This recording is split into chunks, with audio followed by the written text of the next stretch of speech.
Jessica Thompson would never forget that frigid January night in New York. The Bronx apartment with its peeling walls and broken heaters seemed even colder as Mason Reed, executive vice president of Reed Enterprises, tossed designer shirts into his Italian leather suitcase. "You can't be serious," Jessica whispered, her hands trembling as she held the test confirming she was pregnant with triplets. At 24, working as a waitress at 2 different restaurants to pay for her technology courses, she never imagined her 8-month relationship would end like this. Mason closed the suitcase with a metallic click. "Frankly, Jessica, what did you expect? That I'd abandon my Manhattan life for a pregnant waitress?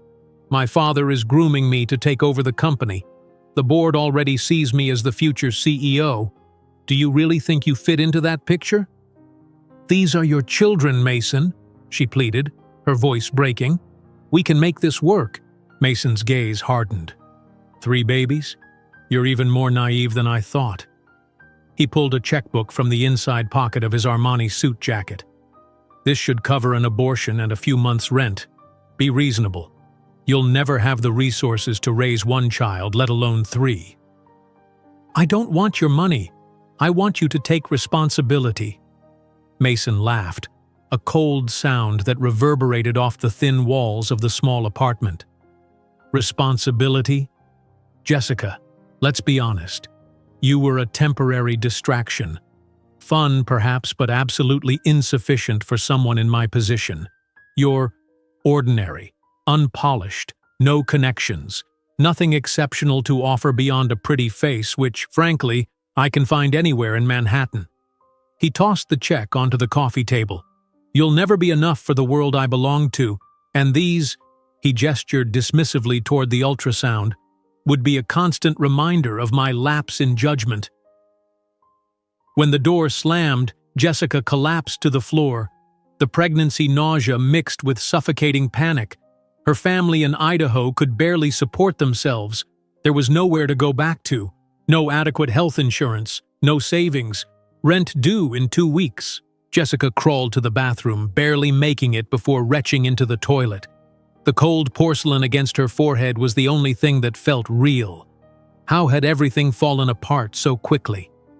Just last night, Mason had taken her to dinner, charming as always, though now she recalled his momentary freeze when she mentioned feeling unwell lately. She stared at the ultrasound picture, 3 tiny heartbeats captured in grainy black and white, 3 lives growing inside her, 3 children who would depend entirely on her. "I can't do this," she whispered, then immediately felt ashamed. She thought of her mother, who'd worked 3 jobs after her father left. "One day at a time," Mom always said. But her mother had only had 2 children, not 3, and at least a small support system.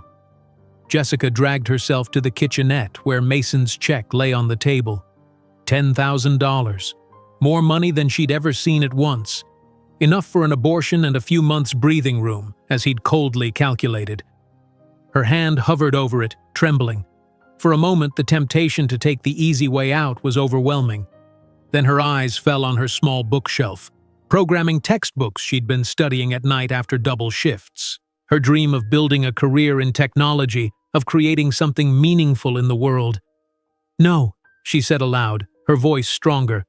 "We'll find another way." Over the next 3 months, Jessica's life became an exhausting blur. Morning sickness hit her hard during the breakfast rush at Milo's diner, and her manager's patience wore thin as she made frequent dashes to the bathroom. "I'm sorry, Jessica," he said one Tuesday morning after she'd spilled an entire tray of orders. "You're just not keeping up anymore. We need someone reliable." She lost that job but kept the evening waitressing position at Antonio's Italian, where the manager's wife had suffered through difficult pregnancies and showed rare compassion.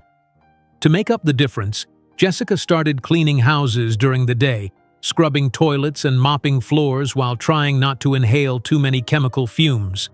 She slept 4 hours a night, studied programming during lunch breaks, and cried silently in the tiny bathroom of the apartment she now shared with 2 other women to save on rent.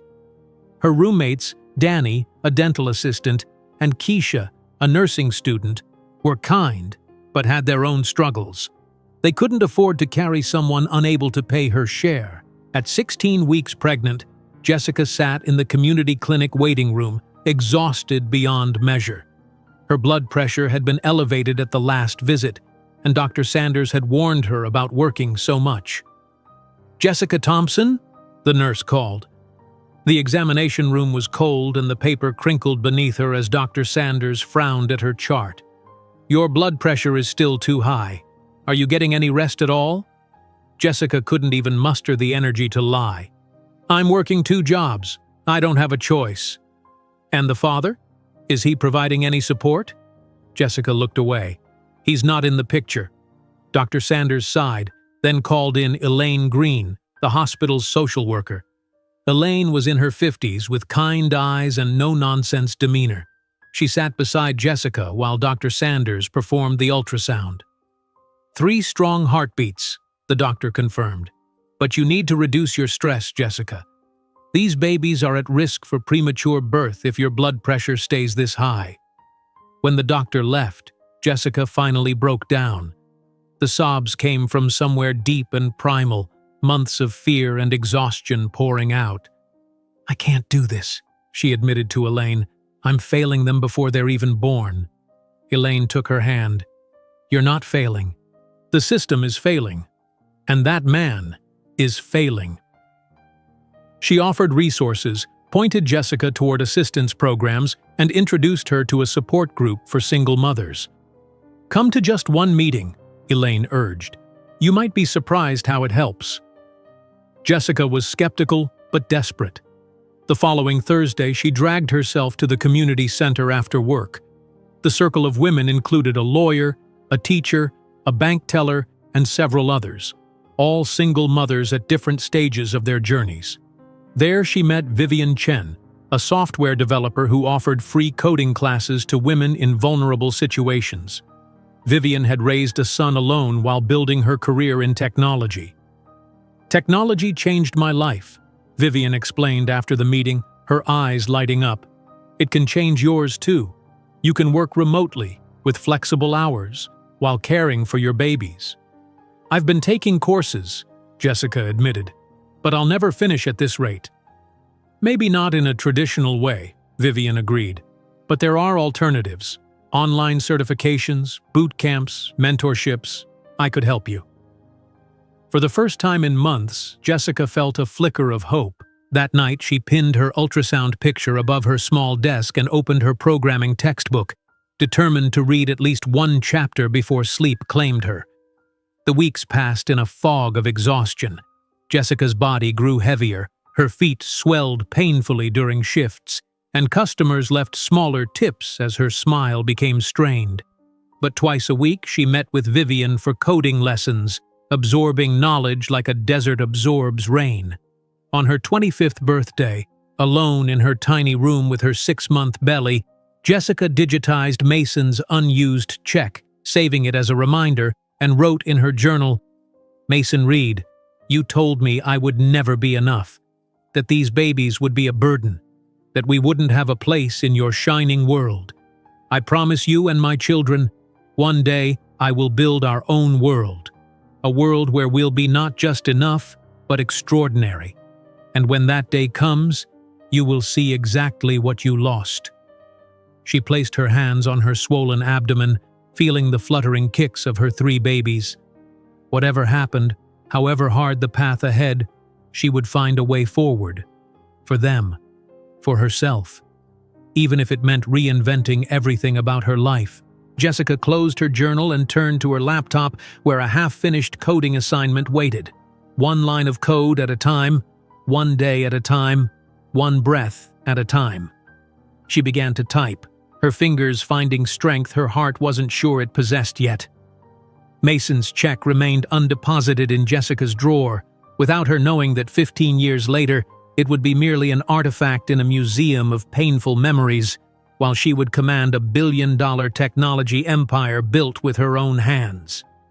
Mason's check remained undeposited in Jessica's drawer, without her knowing that 15 years later, it would be merely an artifact in a museum of painful memories, while she would command a billion-dollar technology empire built with her own hands.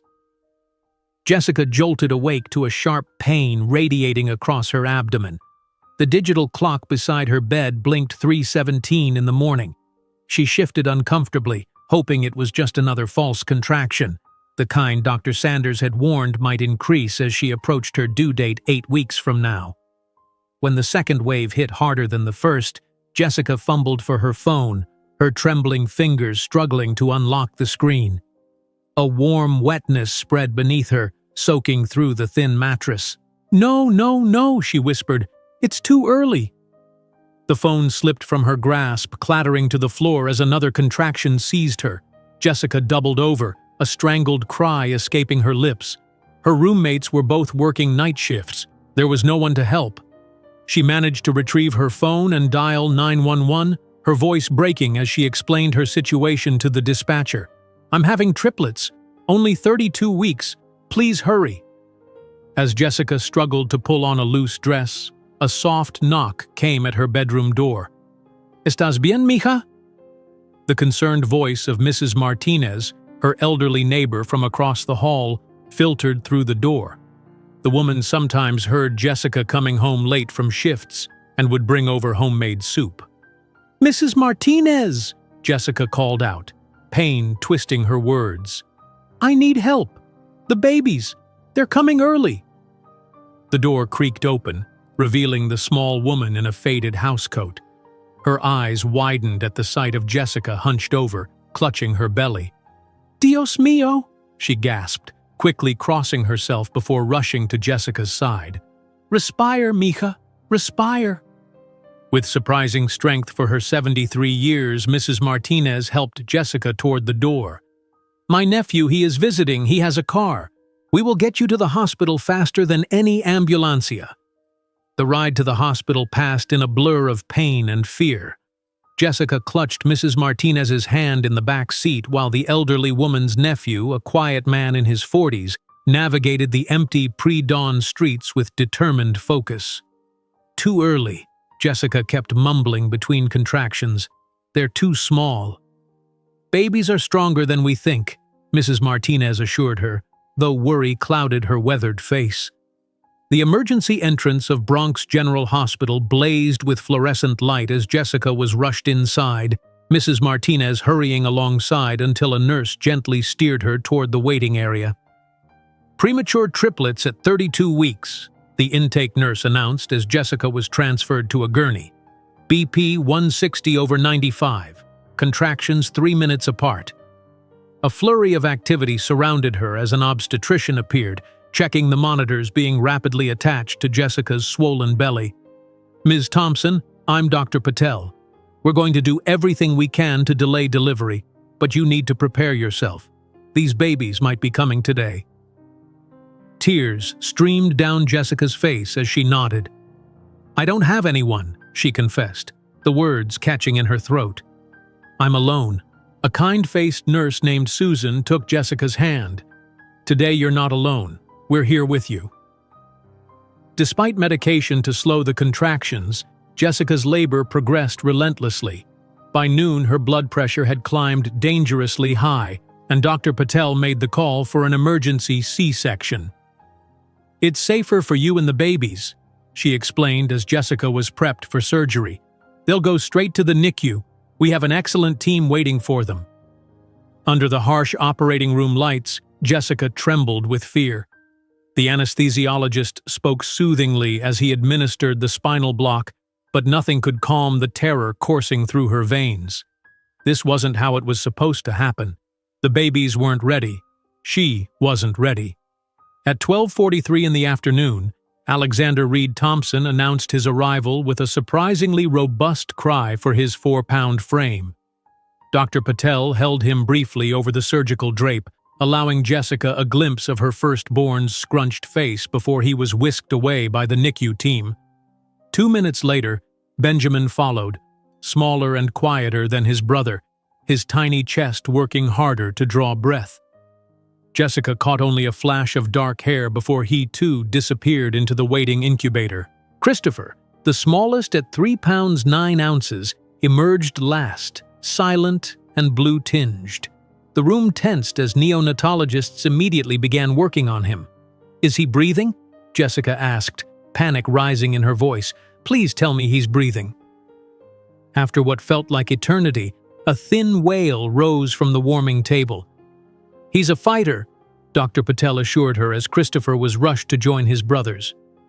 In the recovery room, Jessica drifted in and out of consciousness, the effects of surgery and medication clouding her mind.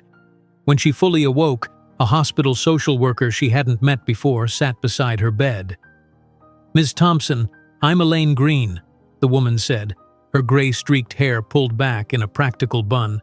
"How are you feeling?" "My babies," Jessica managed. "Are they okay?" "They're stable, which is excellent news for triplets born at 32 weeks. Would you like to see some pictures?" Elaine held up her tablet, showing images of 3 tiny infants in separate incubators, each connected to a constellation of wires and tubes. Jessica reached out with trembling fingers to touch the screen. "When can I see them?" "As soon as you're able to sit in a wheelchair, we'll take you to the NICU," Elaine promised. "In the meantime, I'd like to talk about your support system and resources." Jessica turned away, fresh tears spilling onto her pillow. "I don't have either of those things." "That's where I come in," Elaine said gently. "My job is to connect you with both." Over the next few hours, Jessica learned the hospital had tried contacting Mason as the baby's father.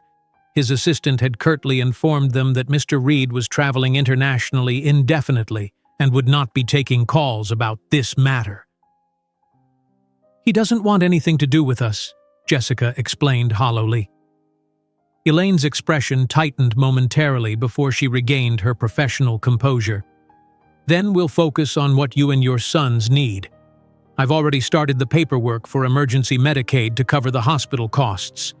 The boys will qualify for additional assistance programs because they're premature."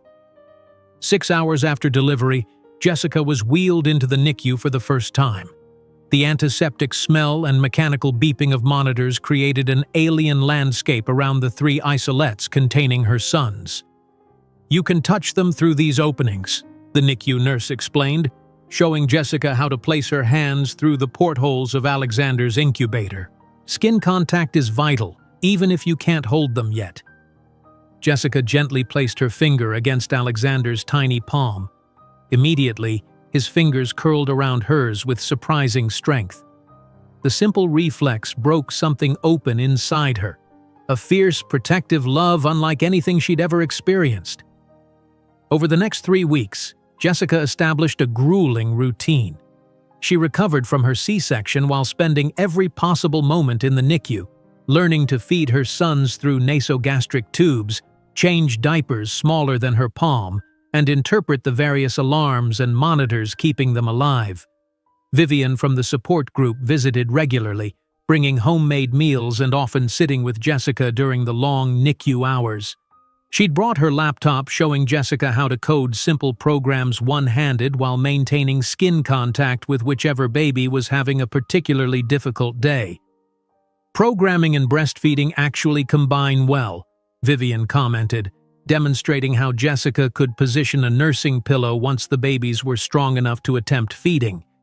"You'll be multitasking like a pro in no time." On days when despair threatened to overwhelm her, Jessica would look at her 3 sons growing stronger daily and find renewed determination. Alexander was the robust leader, often the first to reach milestones like breathing without assistance. Benjamin, thoughtful and observant, seemed to calculate each movement with precision. Christopher, the smallest but most resilient, fought the hardest for every ounce gained. At 5 weeks old, the triplets were finally discharged with a daunting list of follow-up appointments and special care instructions. Jessica had secured a tiny studio apartment with her last savings, but the reality of caring for 3 preemies alone loomed like an insurmountable mountain. The evening before discharge, as Jessica sat between Benjamin and Christopher's now conjoined cribs while Alexander slept in her arms, a NICU nurse delivered an unexpected envelope. "This came for you at the front desk," she said. Inside was a letter from Mrs. Peterson, Jessica's former high school math teacher, who had encouraged her interest in technology years ago. "Dear Jessica," the letter began, "word travels even to retired teachers. I heard about your triplets and your situation from my niece who works at Bronx General. I've recently moved to San Francisco to be near my daughter, leaving my house here empty. The basement has been converted to a small apartment that you're welcome to use if you'd like a fresh start. The technology industry in the Bay Area might offer opportunities that New York cannot. Call me if you're interested." Jessica read the letter 3 times, her heart racing. San Francisco, the heart of the tech world. A place where no one knew her as the abandoned waitress with triplets. A fresh start. She looked at her sleeping sons. "What do you think, boys? Should we go west?" 2 days later, Jessica boarded a bus to San Francisco with everything she owned in one suitcase and a diaper bag.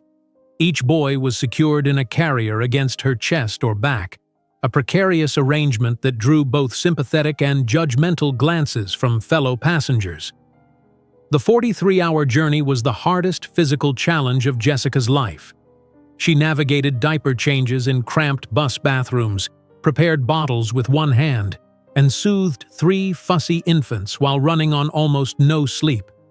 When the bus finally pulled into San Francisco's terminal, Jessica stumbled down the steps, disoriented and exhausted.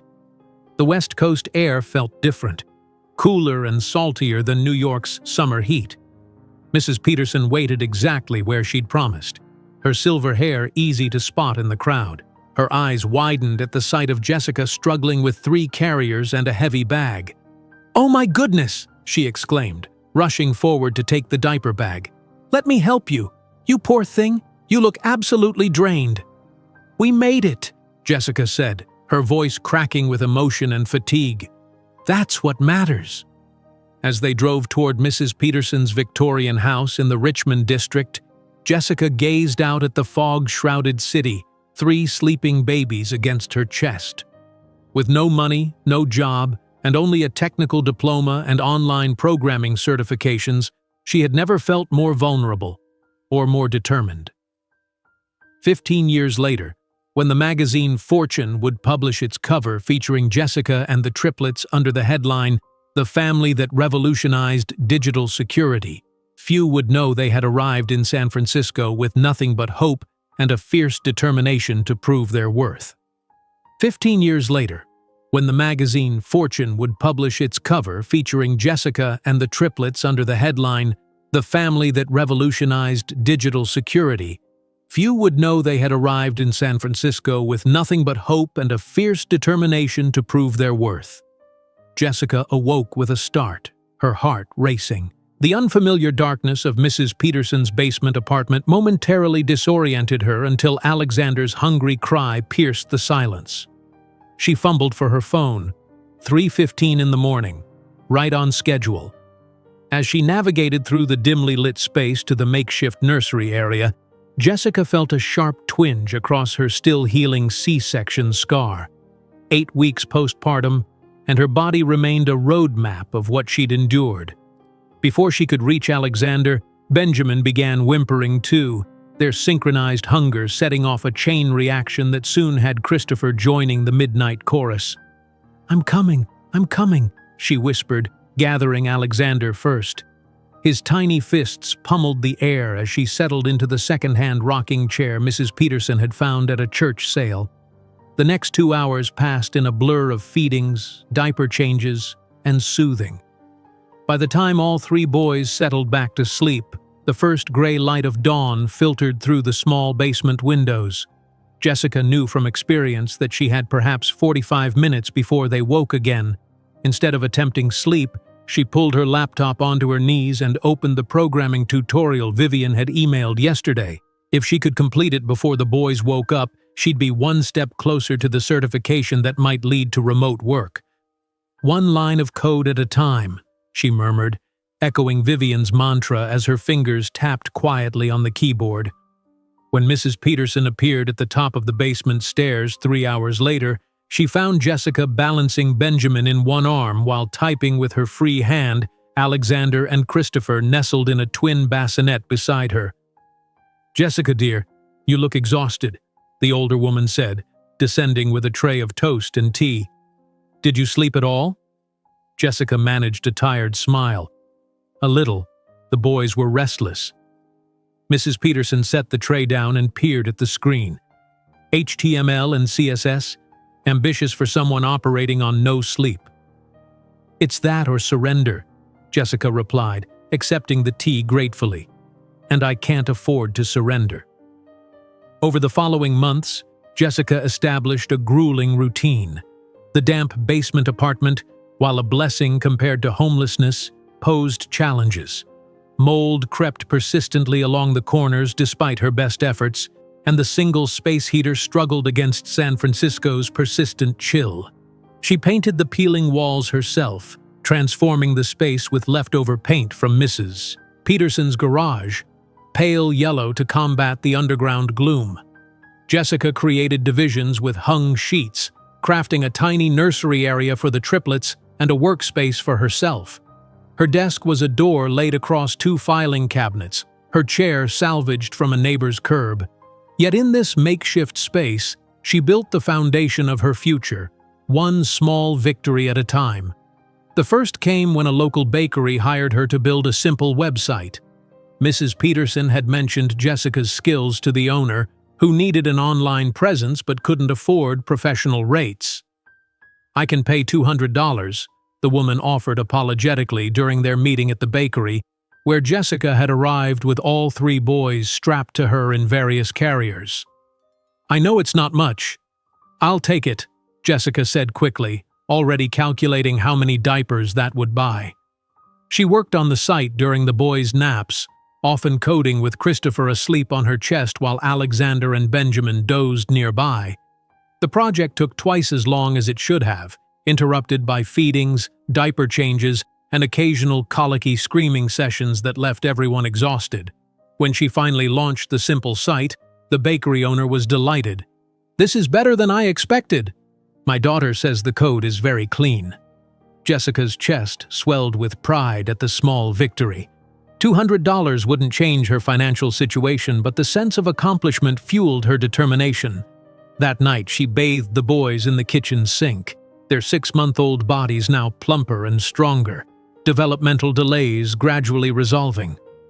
"See that, boys?" she whispered as she dried Alexander, who gurgled happily. "Mommy built something today, and tomorrow we'll build something even better." Word spread about Jessica's work, and gradually more small businesses sought her services. She charged slightly more each time, building a portfolio while still charging less than established professionals. It was barely enough to survive, but it allowed her to start saving a tiny emergency fund and reduce her reliance on assistance programs. The real struggle came with client meetings. Jessica couldn't afford childcare, and revealing she worked from a basement with 3 babies would shatter the professional image she cultivated online. She became adept at scheduling video calls during nap times, positioning her computer so only a blank wall showed behind her. When clients required in-person meetings, Mrs. Peterson occasionally watched the boys, cooing over them like the grandmother they would never know from either side. When the triplets reached 8 months, Jessica faced her first major crisis since arriving in San Francisco. All 3 boys developed respiratory infections within days of each other, their labored breathing terrifying her. The pediatrician blamed the basement dampness but praised Jessica's quick response. "Many premature infants end up hospitalized with conditions like this," he noted while examining Benjamin. "You caught it early." Still, the experience left Jessica shaken. That night, after administering nebulizer treatments to all 3, she collapsed on her thin mattress, too exhausted even to cry. She'd fallen behind on 2 projects during the boy's illness, and a client had threatened to cancel. Mrs. Peterson found her the next morning, staring blankly at her laptop screen, fever-flushed babies sleeping fitfully around her. "You need help, dear," the older woman said, pressing a cool hand to Jessica's forehead. "You're burning up yourself." "I can't stop," Jessica croaked. "If I stop working, we don't eat." Mrs. Peterson disappeared upstairs, returning with homemade chicken soup and surprising news. My nephew works in construction. He says the rental over his garage is vacant. It's small but above ground with proper heating. He'll give you a good rate." Jessica closed her eyes, overwhelmed by the kindness. "I can't afford to move yet." "You can't afford not to," Mrs. Peterson countered, nodding toward the boys. "Those little lungs need clean air." 2 weeks later, Jessica moved into the tiny apartment over the garage, 500 square feet of space flooded with natural light. The rent stretched her budget painfully thin, but the improved conditions made an immediate difference in the boys' health. The day they turned 1 year old, Jessica splurged on a small cupcake to divide between the three of them. She positioned her phone camera on a stack of books and set the timer, wanting to capture the milestone. The resulting photo showed 3 chubby-cheeked boys with identical dark hair and bright eyes, faces smeared with frosting, while Jessica looked thin but determined behind them. She sent the photo to Vivian with a simple message. "We made it 1 year." Vivian's reply came minutes later. "You're doing the impossible every day. I'm so proud of you." As the boys grew from infants to toddlers, their distinct personalities emerged more clearly. Alexander was first to walk at 11 months, charging headfirst into exploration. Jessica child-proofed frantically as he tested every boundary, his determination matching her own. When he discovered her laptop, he would bang enthusiastically on the keyboard, as if instinctively drawn to technology. Benjamin, more cautious and observant, watched everything with intense focus before attempting it himself. He walked nearly 2 months after Alexander, but did so with fewer falls. Jessica noticed he seemed to babble in rhythmic patterns, almost like he was working through problems aloud. Christopher, the smallest at birth, remained slightly behind his brothers physically, but compensated with extraordinary emotional awareness. He seemed to sense when Jessica was stressed, crawling into her lap to pat her face gently. When his brothers fought over toys, he was the one who brought alternatives to smooth the conflict. By their 2nd birthday, the triplets were thriving despite the odds. Jessica's freelance business had grown enough that she could afford the occasional luxury: new shoes when they outgrew the thrift store finds, fresh fruits instead of just the discounted bruised ones, even a proper crib to replace the pack-and-play they'd long outgrown. The breaking point that led to her app inspiration came after a particularly chaotic week. Jessica had 3 client deadlines. Benjamin was cutting molars, Alexander had discovered how to open the refrigerator, and Christopher had developed an ear infection. Her color-coded schedule collapsed under the weight of reality. At 3 in the morning, after finally getting all 3 boys back to sleep following a collective midnight meltdown, Jessica sat at her desk staring at her fractured to-do list. Years of juggling impossible demands had taught her systems that no existing app quite captured. She grabbed a napkin from her cold cup of coffee and began sketching furiously. A simple interface designed for one-handed use with voice commands, emergency protocols, integrated resource lists for low-income parents, and scheduling that accounted for the chaos factor of small children. "Mom Solo," she wrote at the top, the name coming to her fully formed. For the next 2 weeks, Jessica coded during every available moment, while the boys slept, while they played in the gated area beside her desk, sometimes with Christopher in her lap as she typed with her arms around him. She pulled all-nighters fueled by cheap coffee, the irony not lost on her that she was creating an organization app while her own life spiraled into beautiful chaos. When she finally completed the beta version, doubt crept in. The app was simple, functional, rather than flashy. Who would want something created by an exhausted mother working from a garage apartment?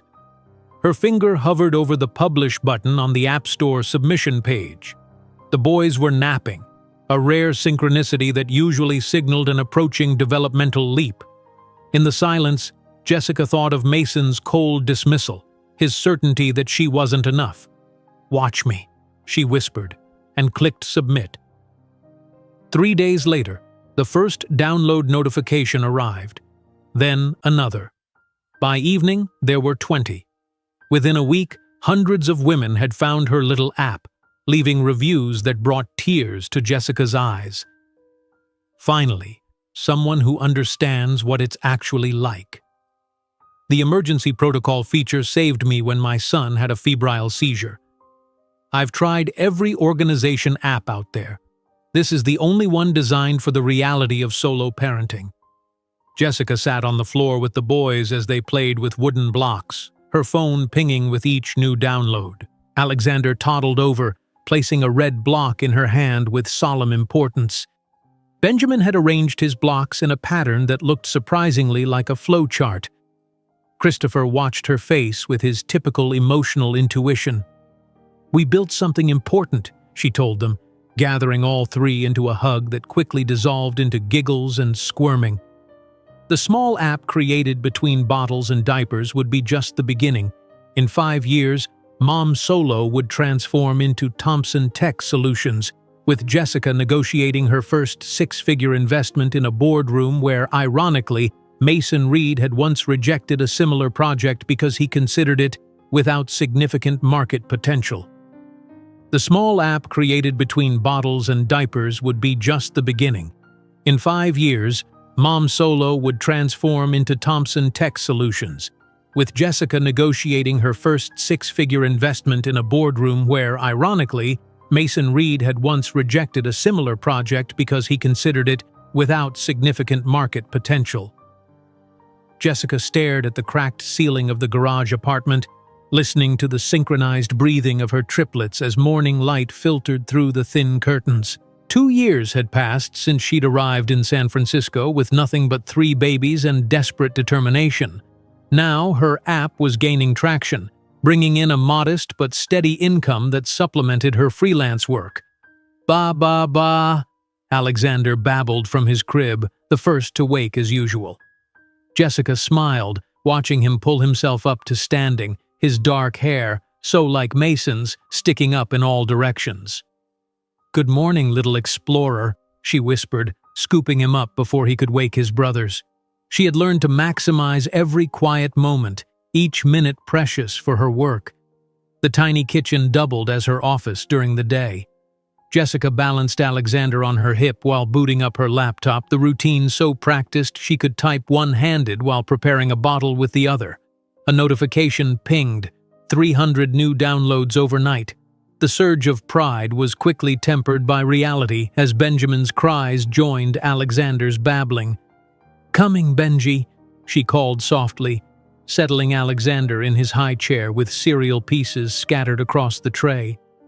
Benjamin's analytical gaze studied her face as she lifted him from the crib. Even at 2, his expressions carried an intensity that reminded Jessica of herself poring over code. Christopher still slept, his small body curled around the stuffed elephant Mrs. Peterson had given him. "One at a time," Jessica murmured, her daily mantra applying to both children and coding challenges. The transformative power of the tiny apartment never ceased to amaze her. What had once been a bare, utilitarian space now buzzed with life and purpose. Jessica had painted the walls sunshine yellow during nap time over several weeks, hung colorful educational posters, and created a play area defined by a second-hand rug where the boys could safely explore while she worked. Her desk, still that door across filing cabinets, faced the play area, allowing her to code while keeping constant watch. The system wasn't perfect, but it functioned, much like her patched-together life.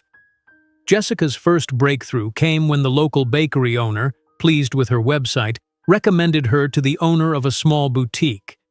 "She needs someone who can work within a tight budget but still deliver quality," the baker explained over the phone. The boutique owner arrived for their meeting just as Jessica finished changing 3 diapers in rapid succession. "I'm so sorry," Jessica apologized, opening the door with Christopher on her hip, her hair hastily pulled back, a spit-up stain on her shoulder. The boys were all a bit fussy this morning. The woman, stylishly dressed in a way that made Jessica acutely aware of her own worn jeans, hesitated at the threshold, clearly surprised by the chaos of 3 toddlers. "You work from here? With them?" she asked, stepping cautiously around a tower of blocks Alexander had constructed. Jessica swallowed her embarrassment. "Yes, I'm a single mother. but I assure you it doesn't affect my delivery timeline or quality." The meeting proceeded with Benjamin attempting to climb onto Jessica's lap every few minutes, Alexander systematically removing books from a low shelf, and Christopher contentedly studying the visitor's bright scarf. Jessica outlined her proposal for the boutique website, maintaining professional composure despite the chaos swirling around her. When she quoted her price, slightly higher than previous projects, she held her breath. "That's significantly less than other quotes I've received," the boutique owner said, watching with fascination as Jessica simultaneously prevented Alexander from eating a crayon while sketching a wireframe for the proposed site. "How do you manage all this?" Jessica smiled wearily. "One line of code at a time." As Jessica's client list grew, she developed strategies for maintaining a professional image despite her circumstances. For video calls, she created a meeting corner with a plain backdrop, positioning her laptop camera to hide the toys inevitably scattered across the floor. She scheduled calls during the boys' nap time when possible, though this plan frequently collapsed when one or more decided to stage a nap strike. During one particularly important video conference with a potential ongoing client, all three boys awoke early from their nap in a collective mood of rebellion. Jessica muted her microphone between speaking points, frantically distributing snacks and whispered pleas for silence. "As you can see in this mock-up," Jessica began, only to have Alexander appear suddenly in frame, his face pressed close to the camera.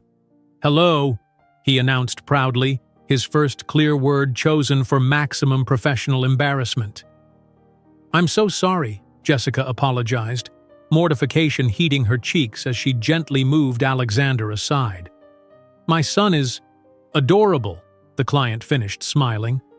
"Are there more of him hiding back there?" The truth tumbled out. 3 two-year-olds, no childcare, working between naps and after bedtime.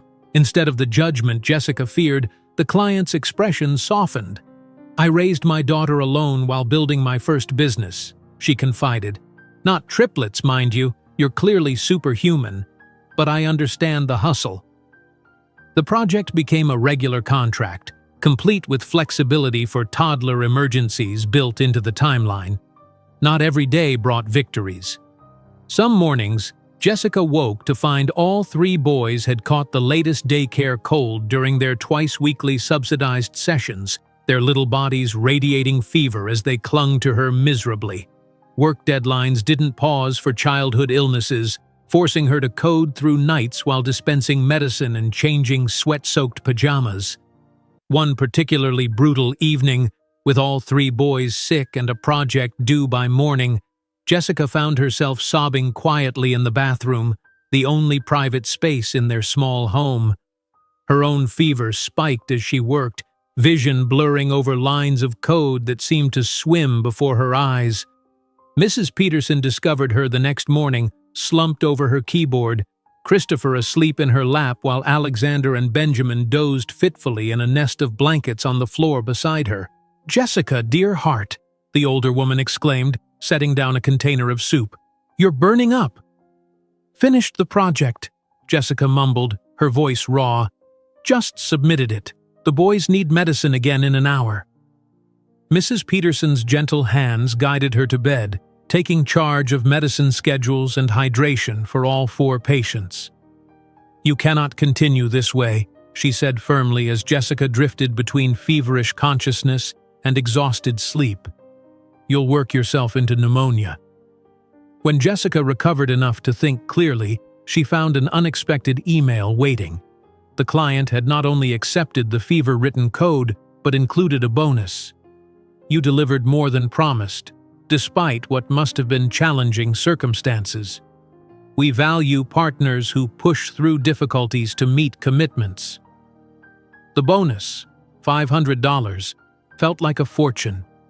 Jessica spent a rare moment simply staring at the figure in her bank account, tears streaming down her face. That night, she splurged on fresh strawberries for the boys, watching their delight as the sweet juice stained their recovering smiles. As Jessica's small business grew, so did the triplets. Their first birthday had passed in a blur of developmental assessments, all showing remarkable progress for premature triplets, and a shared cupcake divided into 3.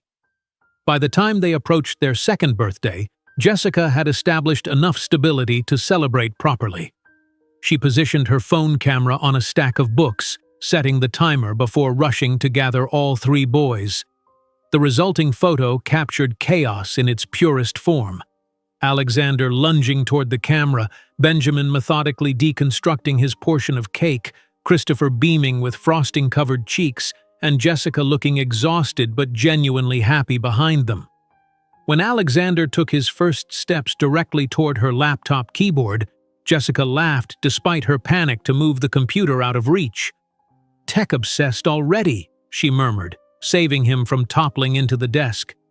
Benjamin followed weeks later, his methodical approach evident in how he studied the mechanics of walking before attempting it himself. He babbled in patterns that Jessica swore matched the loops and sequences she wrote in her code, his little voice rising and falling in rhythmic cadence. Christopher, always the most emotionally attuned, seemed to sense when Jessica reached her breaking points. On nights when client revisions pushed her to tears of frustration, his small hand would often pat her face gently, his eyes serious and understanding beyond his years. "We're a team, aren't we?" she whispered to him one night, gathering all 3 into a group hug despite their squirming protests. The inspiration for the app that would change everything came during the week from hell. 3 simultaneous deadlines collided with Benjamin cutting molars, Alexander discovering how to open the refrigerator and decorating the floor with yogurt, and Christopher developing an ear infection that left him clingy and miserable. Jessica's carefully constructed schedule collapsed entirely, leaving her awake at 3 in the morning after finally settling all 3 boys back to sleep. Her color-coded planner mocked her with its neat categories that couldn't possibly contain the beautiful chaos of her reality. Sipping cold coffee, Jessica stared at her fragmented to-do list. Years of juggling impossible demands had taught her systems that no existing app quite captured. She grabbed a napkin and began sketching furiously, a simple interface designed for one-handed use with voice commands, emergency protocols for single parents, resource integration for low-income families, and scheduling that accounted for the unpredictability of life with children. "Mom Solo," she wrote across the top, the name appearing fully formed in her mind. For the next 2 weeks, Jessica existed on minimal sleep, coding during every available moment, while the boys napped while they played in their gated area, sometimes with Christopher dozing against her chest as her fingers flew across the keyboard around his small body. The night she completed the first version, doubt crept in as her finger hovered over the publish button.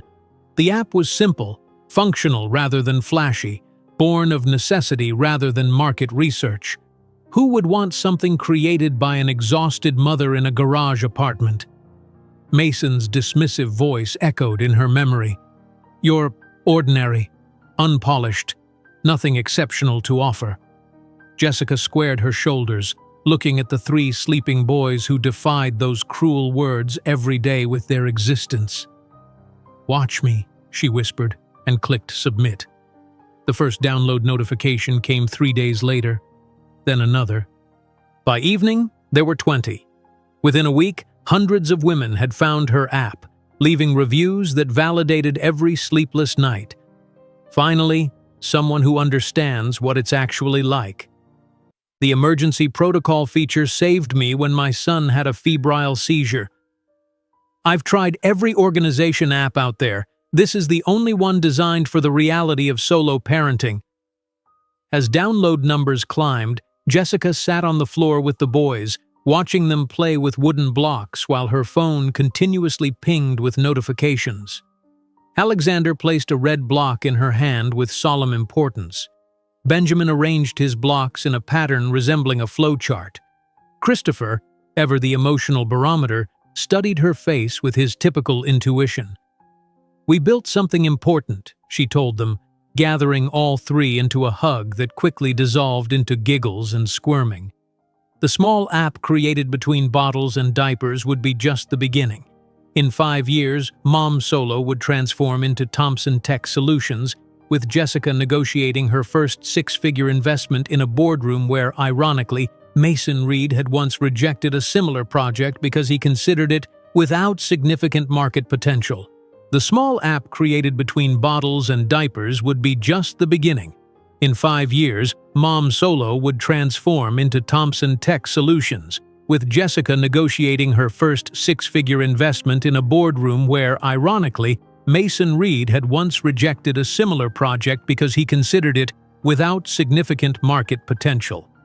Jessica's phone chimed with an email notification as she spooned applesauce into Alexander's eager mouth.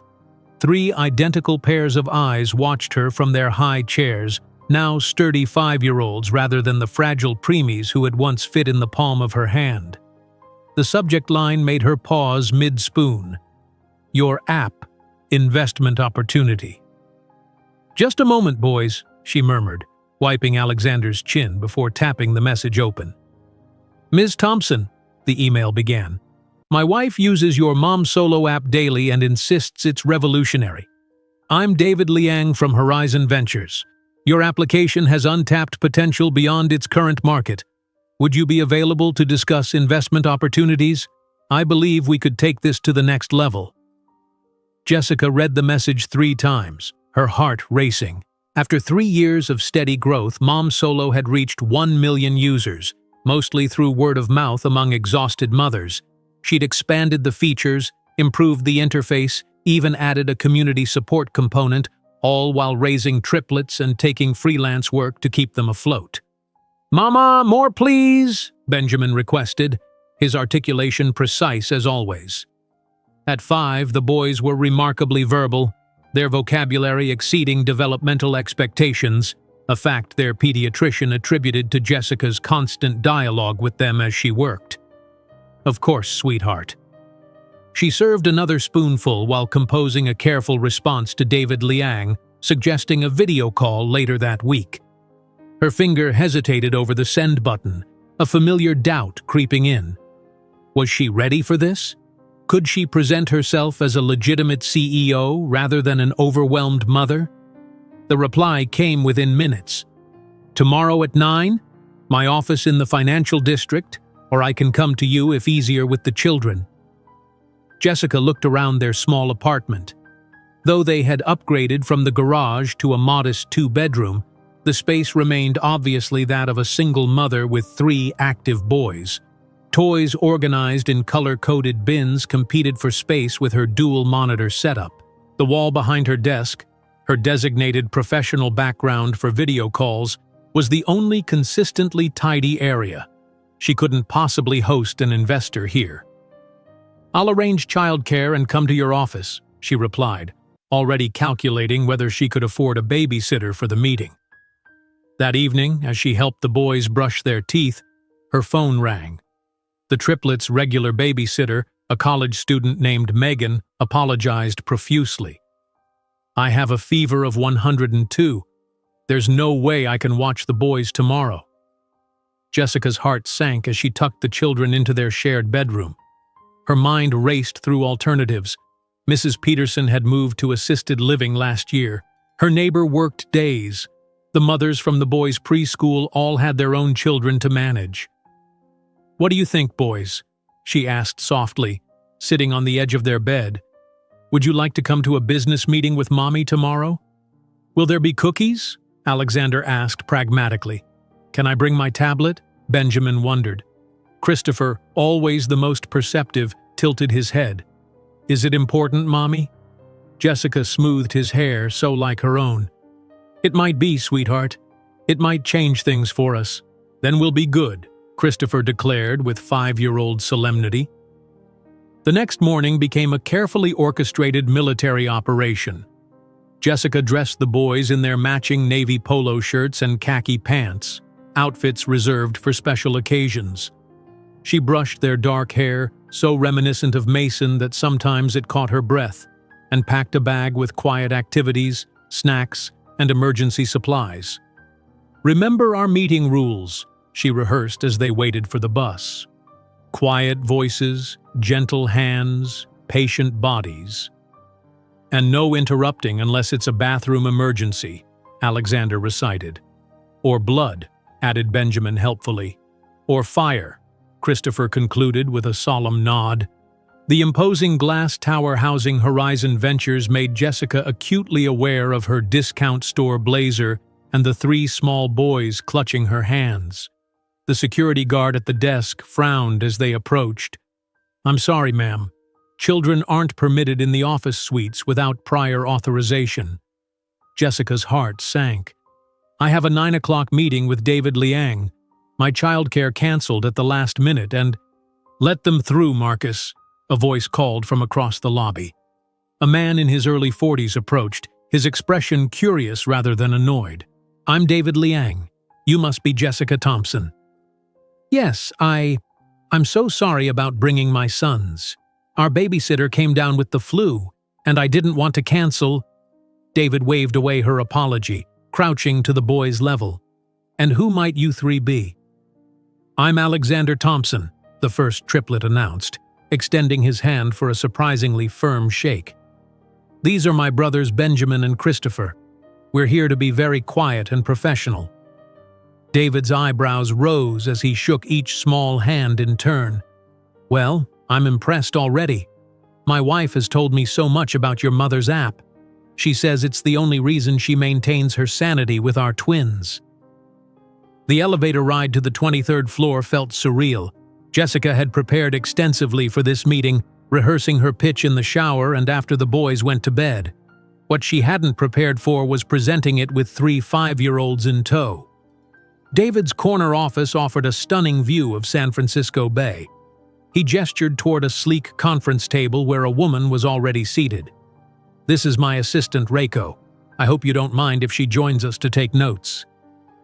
Jessica helped the boys settle on the floor in a corner with their quiet activities before opening her laptop. "Thank you for accommodating us, Mr. Liang." "David, please, and I'm genuinely curious how you manage everything. My wife can barely handle our twins with a nanny and my help." Jessica launched into her prepared presentation, displaying growth charts and user engagement metrics. 10 minutes in, she noticed David's attention drift to the corner where the boys were sitting. Following his gaze, she saw Alexander leaning over to examine the financial projection on her screen. "That number doesn't look right, Mommy," Alexander said, pointing to a cell in her spreadsheet. Jessica began to apologize, but David held up his hand. "What seems wrong, young man?" Alexander approached the table, his small finger tracing the growth projection. "If the users are growing this fast," he pointed to one column, "then this number should be bigger here." He indicated the revenue projection for the 3rd quarter. David checked the calculation, his eyebrows rising. "He's right. The formula isn't accounting for the accelerated growth rate." Jessica felt her cheeks flush, mortified at the error and amazed at her son's perception. Before she could respond, a soft voice spoke from behind David's assistant. "Excuse me, your tablet froze," Benjamin said quietly, handing the device back to a startled Reiko. "I fixed it. You had too many apps running in background processes." David's expression shifted from surprise to fascination as he glanced between the boys and Jessica. Meanwhile, Christopher had struck up a conversation with Reiko, asking thoughtful questions about her job and whether she enjoyed working for David. "Your sons are remarkable," David said finally. "How old are they?" 5, Jessica replied, her voice softening with pride despite her professional demeanor. "And their father? Is he involved in their education?" The question caught Jessica off guard. "No, he's not in the picture. It's just us." David studied her for a long moment. "You've built an impressive application while raising 3 extraordinarily bright boys on your own. That speaks volumes about your capabilities, Ms. Thompson." The meeting shifted then, moving beyond the numbers to Jessica's vision for expanding Mom Solo.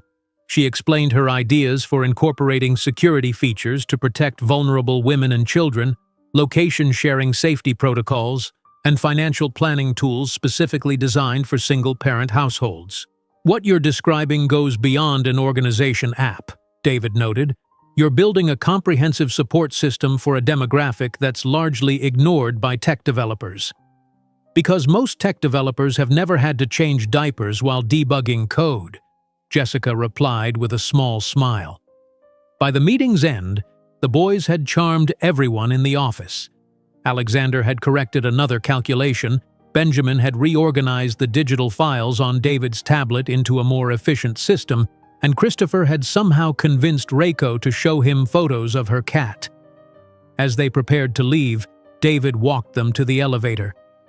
"I'd like to offer you an initial investment of $150,000 for 20% equity," he said quietly. "I believe in what you're building, Jessica, and not just the app, your family, your vision. I'd like to invest in all of it." Jessica steadied herself against the wall, the figure echoing in her mind. It was more money than she'd ever imagined having at once. "I'll need to review any terms carefully," she managed, professional instincts kicking in despite her shock. "Of course," David smiled. "Take your time, but I hope you'll accept. I want to invest not just in your application, but in you and your vision." He glanced at the three boys waiting patiently by the elevator. "And perhaps in your sons too, in the future." 3 weeks later, Jessica signed the investment agreement. The funds allowed her to hire 2 part-time developers, rent a small office space near the boys' school, and finally buy new shoes for 3 growing boys who seemed to outgrow everything overnight. The office was sparse but functional, just 2 additional desks besides her own, basic furniture they assembled themselves one weekend. Alexander helped measure the space for furniture placement, Benjamin organized the computer cables with meticulous precision, and Christopher charmed the building manager into giving them extra keys at no charge. Jessica's first hire was Lisa Chen, a single mother herself who had responded to Jessica's carefully worded job posting. Flexible hours for parents prioritized over traditional work experience. With a background in administrative assistance and basic coding skills, Lisa quickly became indispensable, managing schedules and client communications while Jessica focused on development. The breakthrough that would cement their future came from an unexpected source. One evening, Jessica observed the triplets communicating in their unique way, a combination of English, made-up words, and subtle gestures that only they fully understood. "How do you know what each other is thinking?" she asked, watching them coordinate a complex block structure without speaking. "We have a secret code," Alexander explained simply. "It's not really secret," Benjamin clarified. "It's just patterns. Patterns that feel right," Christopher added. That night, after tucking them in, Jessica stared at her computer screen, thinking about security vulnerabilities in digital communications. What if encryption could work more like the triplets' intuitive code? Patterns that shifted based on relationship and context rather than fixed algorithms? For weeks, she worked through the nights, sleeping only 2 hours before waking to get the boys ready for school. The security protocol she developed was unlike anything on the market. Adaptive, responsive, and remarkably difficult to breach. When she finally tested the completed code, the results exceeded her expectations. She submitted a patent application the next day, then collapsed into bed, sleeping a full 8 hours for the first time in years. The call that changed everything came 3 days later. "We're impressed with your security protocol," said the voice on the other end, a representative from a mid-sized tech company specializing in data protection. "We'd like to acquire the rights for $4.3 million. Jessica nearly dropped the phone, her hand shaking so badly she had to set it down on the counter. I'll need to consult with my advisor," she managed, thinking of David Liang. After hanging up, she sank to the kitchen floor, tears streaming down her face as the magnitude hit her. Financial security, a real home for her boys, college funds, health insurance without government assistance. When the boys returned from school that afternoon, they found their mother still sitting on the kitchen floor, though her tears had dried. "Mommy, are you sad?" Christopher asked, immediately sensing her emotional state. "No, sweetheart," Jessica said, gathering all three into her arms. "Mommy built something important today, Something that's going to change our lives. The check for $3 million would be framed on the wall of the first official office of Thomson Tech Solutions, though Jessica didn't know that 8 years later, this amount would represent less than 0.1% of the empire she would build, an empire that would eventually bring Mason Reed to his knees. The check for $3 million would be framed on the wall of the first official office of Thomson Tech Solutions, though Jessica didn't know that 8 years later, this amount would represent less than 0.1% of the empire she would build, an empire that would eventually bring Mason Reed to his knees. With the capital from the security protocol sale, Jessica stood at the threshold of possibility. The triplets had just turned 7, their identical faces bright with excitement as they helped her cut the ribbon on the modest office space that would become the headquarters of the newly incorporated Thomson Tech Solutions. "Is this really all ours, Mom?" Alexander asked, running his hand along the smooth surface of the conference table, their first real piece of business furniture, replacing the door on filing cabinets that had served Jessica for years. "It is," Jessica confirmed, watching Benjamin methodically examine the network setup while Christopher charmed the building manager with questions about the other tenants. This is just the beginning. The following week, Jessica sat alone in the boardroom of Vermilion Capital, the only woman among 8 men in expensive suits. Her own outfit, a tailored navy blazer purchased with her new funds, felt like armor as she prepared to present her vision for expanding Thomson Tech beyond the original Mom Solo application. "Ms. Thompson," began a silver-haired investor, interrupting her before she'd completed her second slide. "Your security protocol acquisition was impressive, but scaling a tech company requires total commitment. Who will care for your children when you're working 16-hour days?" Jessica's hands stilled on her laptop. The room fell silent, other investors shifting uncomfortably. She looked directly into the man's eyes, her voice steady. "Mr. Harrington, I've been working 16-hour days since my sons were born. Who watches your children while you're here?" The man blinked, clearly unprepared for her response. "My wife, of course." "How fortunate for you," Jessica replied with a professional smile. "Now, if we could return to the projections on slide 3, you'll notice the integration of our proprietary security architecture across multiple platforms." She secured half the investment she sought that day, enough to begin building her team in earnest. The rejection from the other half proved valuable in its own way, teaching her which investors saw her motherhood as a liability rather than evidence of her extraordinary capability.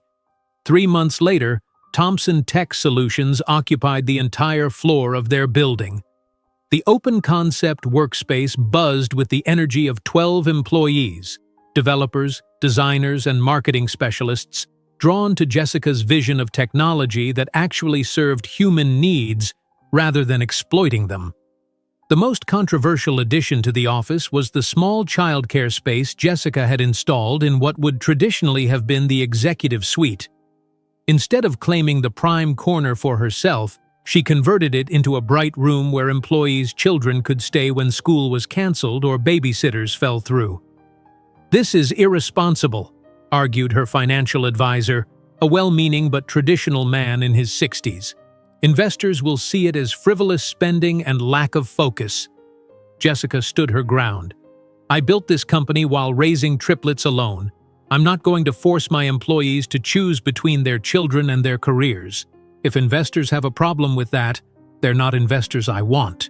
The childcare space became the heart of Thomson Tech's culture, a visible symbol of Jessica's values that attracted passionate, loyal employees who'd been marginalized in traditional tech environments. Parents who'd been forced out of promising careers found a home at Thomson Tech, bringing with them years of experience and fierce determination. At home, the triplets thrived in the stability their mother's success provided. They had moved to a modest 3-bedroom house, nothing ostentatious, but a far cry from the garage apartment of their early years.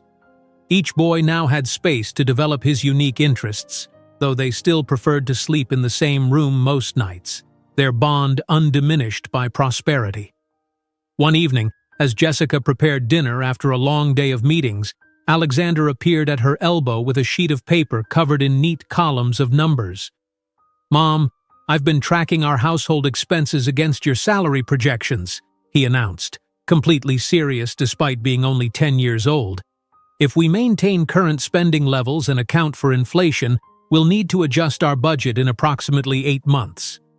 Jessica set down her knife, studying her son's calculations. They were remarkably sophisticated for a child his age, and entirely accurate. "That's impressive analysis, Alex. But how did you get my salary projections?"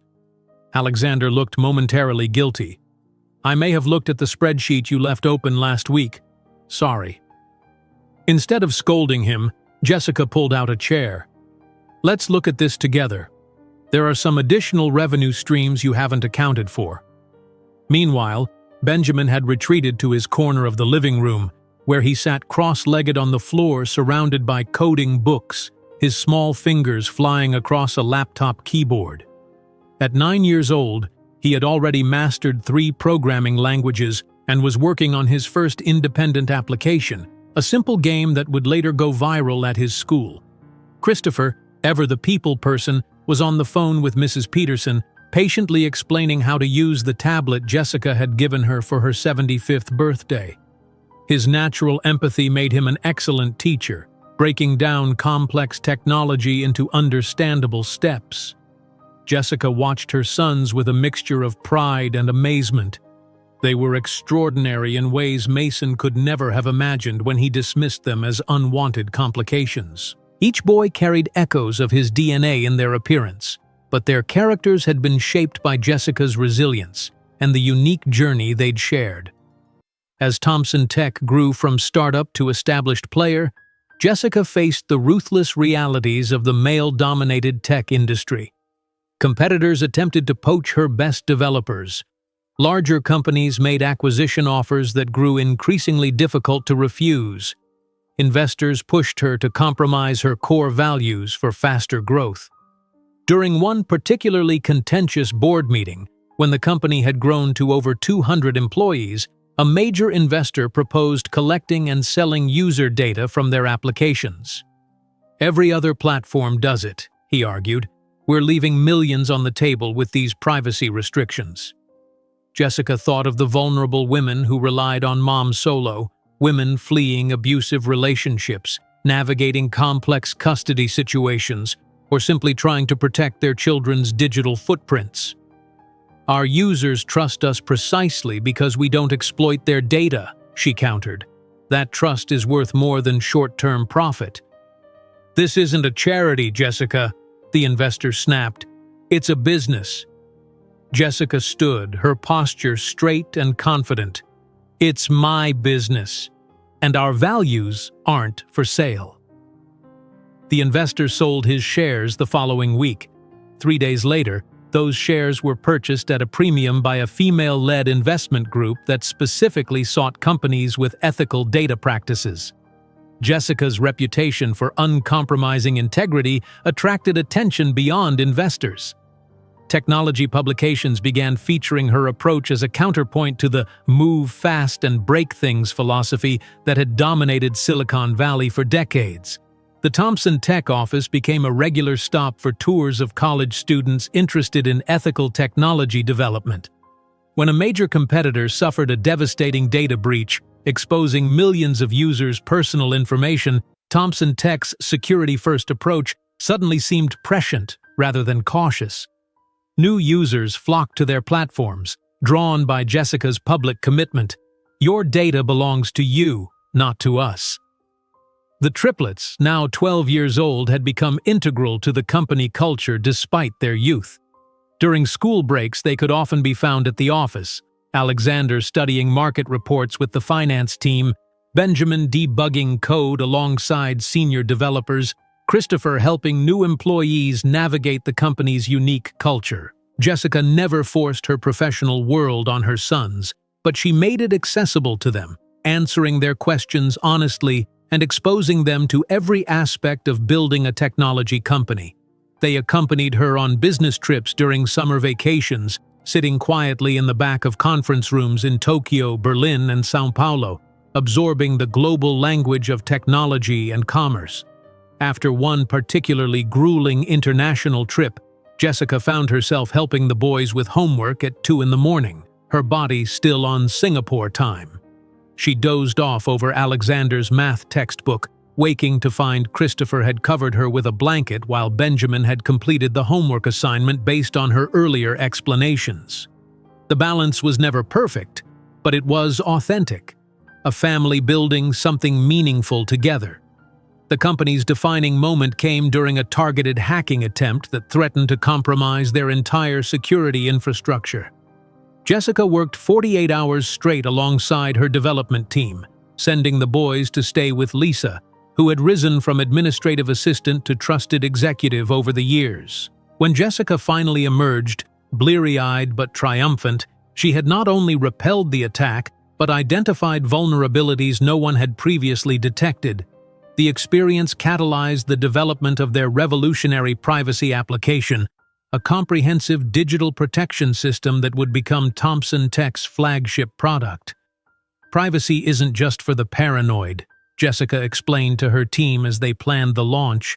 It's a fundamental right that's being eroded daily. We're going to change that narrative.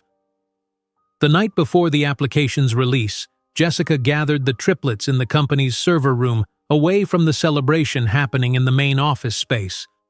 "I want you boys to have the honor," she said, pointing to the launch button on her laptop. "This wouldn't exist without you." Alexander, Benjamin, and Christopher placed their hands over their mothers, and together they pressed the button that would send their privacy application to the world.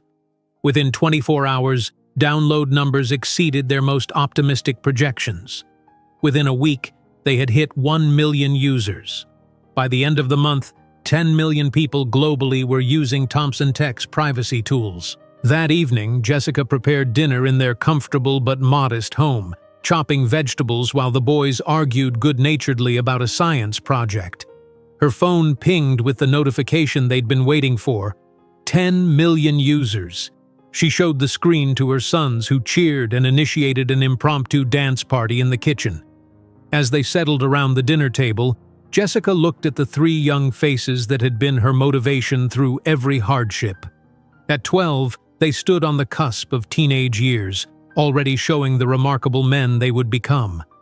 Alexander's strategic mind, Benjamin's technical brilliance, and Christopher's emotional intelligence had combined with her own determination to create something truly extraordinary. "Mom," Christopher said suddenly, breaking the comfortable silence, "are you happy?" The question caught Jessica off guard. She considered it seriously, thinking of the long journey from that cold New York apartment to this moment. "Yes," she said finally, "I'm deeply happy. Not because everything is perfect, but because we built this life together."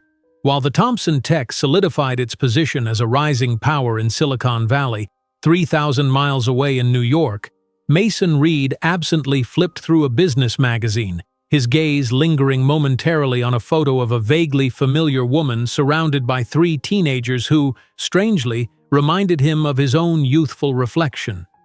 While the Thomson Tech solidified its position as a rising power in Silicon Valley, 3,000 miles away in New York, Mason Reed absently flipped through a business magazine, his gaze lingering momentarily on a photo of a vaguely familiar woman surrounded by 3 teenagers who, strangely, reminded him of his own youthful reflection. "Mr. Reed, your 3 o'clock appointment is here," his assistant's voice crackled through the intercom, interrupting his momentary déjà vu. Mason closed the magazine without a second glance, unaware that the faces he'd briefly studied belonged to his own sons. 14 years had transformed the Thomson triplets from premature infants fighting for survival into exceptional young men whose intelligence and compassion defied every dismissive prediction Mason had made that cold January night. Their matching navy blazers, now a tradition for company milestones, contrasted sharply with their distinct personalities as they stood beside Jessica at Thomson Tech's newly acquired headquarters in downtown San Francisco. "Mom, they're installing the server infrastructure incorrectly," Benjamin commented, his eyes tracking the technicians across the expansive open floor. At 14, his lanky frame had yet to catch up with his rapidly growing intellect. The cooling system configuration won't support our projected growth. Jessica nodded, making a note on her tablet. Draft an email to the project manager with your recommendations. Copy me, but use your own assessment. Alexander, already developing the sharp jawline that would eventually mirror Mason's, consulted his own device. The expansion timing aligns perfectly with market projections. Asia-Pacific adoption rates exceeded our targets by 17% last quarter. Your quarterly analysis was spot on, Jessica acknowledged, pride evident in her voice. The board was impressed. Christopher, whose emotional intelligence balanced his brother's analytical and technical strengths, observed a new employee struggling to navigate the unfamiliar office. With a reassuring smile, he excused himself to offer assistance, introducing the nervous newcomer to several colleagues along the way. Jessica watched her sons with quiet amazement. The company that had begun in a garage apartment now employed over 2,000 people across 3 continents, with a valuation exceeding $3 billion. Thomson Tech's revolutionary approach to privacy protection had transformed the digital security landscape, with their flagship application protecting over 70 million users worldwide. The Tokyo team is online for the development update, Lisa announced, now Jessica's executive assistant and one of her most trusted advisors.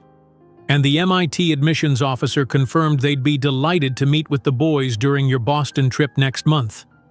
MIT already? Jessica raised an eyebrow. They're only 14. Lisa smiled. Apparently, Benjamin's neural network presentation at the Young Innovators Conference caught their attention. They're interested in all 3 boys for their advanced placement program. That evening, as Jessica prepared dinner in their comfortable home overlooking the bay, she marveled at how ordinary their family rituals remained despite their extraordinary circumstances. Success had afforded them security and opportunities, but she had consciously maintained the groundedness that had sustained them through harder times. "Mom, can we discuss the Foundation's expansion into rural areas?" Christopher asked, setting the table with careful precision. His passion project, teaching technology skills to children in shelters and underserved communities, had grown from a small local initiative into a nationally recognized nonprofit under Thomson Tech's charitable arm. After dinner, Jessica promised, Alex wanted to review the Tokyo proposal first. Benjamin looked up from his laptop where he'd been refining his latest language processing algorithm. "I completed the Japanese translation module. It's outperforming Google's accuracy by 7% on colloquial phrases." "That's remarkable," Jessica replied, serving the pasta she'd prepared, still making family meals herself despite having the means to hire a chef. "How did you improve the contextual recognition?" As Benjamin launched into a technical explanation that would challenge most PhDs in computational linguistics, Jessica caught Alexander watching her with unusual intensity. "Everything okay, Alex?" she asked during a pause in Benjamin's explanation. Alexander hesitated, then pulled his tablet from his backpack. "I was researching our competition's leadership structure for my economics project. I found something unexpected." He slid the tablet across the table. On the screen was a photo from a business conference.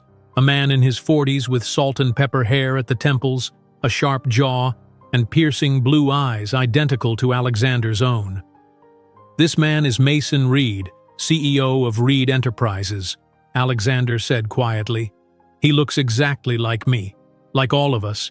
Is he our father?" The kitchen fell silent. Jessica had never lied to her sons about their father, but she'd shared only the essentials. He had chosen not to be part of their lives, and that reflected on him, not on them. She'd kept Mason's cruel words and the pain of his abandonment to herself, not wanting his rejection to shape their sense of self-worth. Jessica took a deep breath. "Yes, that's your biological father." Benjamin immediately pulled out his phone, searching for more information. Christopher moved closer to Jessica, instinctively offering support while processing his own emotions. Why didn't you tell us who he was specifically? Alexander asked, his analytical mind needing to understand all variables. I never wanted you to measure yourselves against him, positively or negatively, Jessica explained. Your identities shouldn't be defined by his absence or his success. Reed Enterprises specializes in luxury consumer technology, Benjamin reported, scanning through articles. Market capitalization of $800 million. Declining revenue for the past 3 years. Significant debt restructuring. Is that why he didn't want us? Christopher asked quietly. Business concerns? Jessica reached across the table, taking each of their hands in hers. Your father made a choice that reflected his own limitations, not your value. He couldn't see beyond immediate complications to the extraordinary future you represented. That night, after the boys had retreated to their rooms, ostensibly to sleep, though Jessica suspected they were researching everything they could find about Mason Reed, she sat on her balcony overlooking the glittering bay. The empire she'd built from nothing stood as testament to every dismissive word Mason had hurled that night in New York. You're ordinary, unpolished, no connections, nothing exceptional to offer. The memory of his voice had faded over time, replaced by the stronger chorus of her son's achievements and her own undeniable success. Jessica no longer carried the pain of those words. They had become merely historical facts, relevant only as milestones on a journey that had led somewhere he couldn't have imagined. 2 weeks later, Jessica led the triplets into Thompson Tech's main conference room for their first official board meeting. At 14, they weren't voting members, but Jessica believed in exposing them to all aspects of the business. Several board members had initially questioned the appropriateness of teenagers attending, but their skepticism evaporated within minutes. Alexander dissected the quarterly financial projections with the precision of a seasoned analyst, identifying 3 overlooked market opportunities in emerging economies. Benjamin outlined technical improvements that would reduce server costs by 22% while improving performance.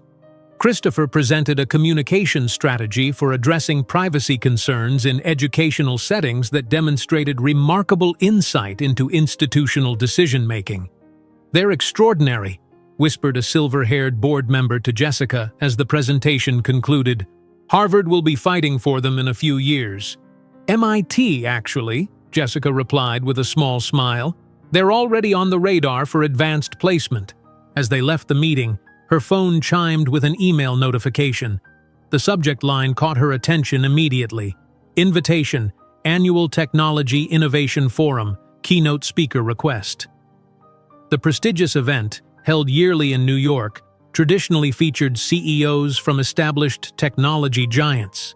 Never in its 20-year history had a woman been invited as the keynote speaker. Boys, how would you feel about a trip to New York next month? Jessica asked, showing them the invitation. They want me to deliver the keynote at the Innovation Forum. The same forum where Gilmore announced the first commercially viable quantum interface? Benjamin asked, eyes widening. And where Chen revealed holographic storage technology? Alexander added. Will we get to see where you used to live? Christopher asked, always focused on the personal element. Jessica hesitated. We could. It's not much to look at. Just an old apartment building in the Bronx. It's part of our story, Christopher said simply. As the trip preparations advanced, Jessica received notification of the complete attendee list. She scanned it briefly, noting potential investors and partners, unaware that among the hundreds of names, Mason Reed, CEO, Reed Enterprises, would change the trajectory of their carefully constructed lives. That same week, the results of the boys' advanced placement tests arrived. Jessica opened the envelope at the kitchen table, the triplets hovering anxiously nearby. Alexander Thompson, she read. Percentile ranking, 99.8 in analytical reasoning. Alexander's face remained serious, but a smile tugged at the corners of his mouth. Benjamin Thompson, percentile ranking, 99.8 in applied mathematics. Benjamin nodded once, as if confirming his own internal calculations. Christopher Thompson, percentile ranking 99.8 in linguistics and communication. Christopher beamed openly, embracing his brothers, who returned his enthusiasm with varying degrees of physical demonstration, Benjamin with a slight pat, Alexander with a fist bump. Later that evening, as Jessica worked in her home office, Benjamin appeared in the doorway, his expression troubled. "What if we inherited more than just his appearance?" he asked without preamble. "What if we have his selfishness too, his capacity to abandon people?" Jessica set aside her work immediately. "Benjamin, listen to me. You three have something Mason never had. Genuine compassion and the ability to think beyond yourselves. I've watched you grow for 14 years. You're nothing like him where it counts. But genetics provide possibilities, not certainties," Jessica interrupted gently. "Your actions define you, not your DNA. Every day you three make choices that prove you're extraordinary human beings, not just brilliant minds." The following week, as Jessica practiced her keynote speech in their living room, the triplets offered feedback with their characteristic blend of precision and support. "The middle section needs more concrete examples," Alexander suggested, marking notes on his copy of the speech. "The technical terminology in paragraph 7 might lose the non-specialist audience," Benjamin observed. "Your voice dropped when you talked about starting with nothing," Christopher noted. "That's the most powerful part. Don't minimize it." Jessica revised accordingly, marveling at how completely their collaboration had evolved. From infants she'd once balanced while coding to young men who now enhanced her work with their unique perspectives, the journey had come full circle. As they finalized travel arrangements for New York, Jessica reviewed the conference schedule, her eyes skimming past Mason Reed's name without recognition, while the triplets discussed animatedly the technological innovations they hoped to witness. The city of New York awaited the Thompson family like conquerors returning in triumph. But for Jessica, it would be a return to the place where everything began, without her knowing that the man who had declared her insufficient would be sitting in the third row, about to discover the true meaning of loss. The city of New York awaited the Thompson family like conquerors returning in triumph. But for Jessica, it would be a return to the place where everything began, without her knowing that the man who had declared her insufficient would be sitting in the third row, about to discover the true meaning of loss. Jessica gazed out the window of their suite at the Fairmont Hotel, the Manhattan skyline glittering like a constellation of earthbound stars.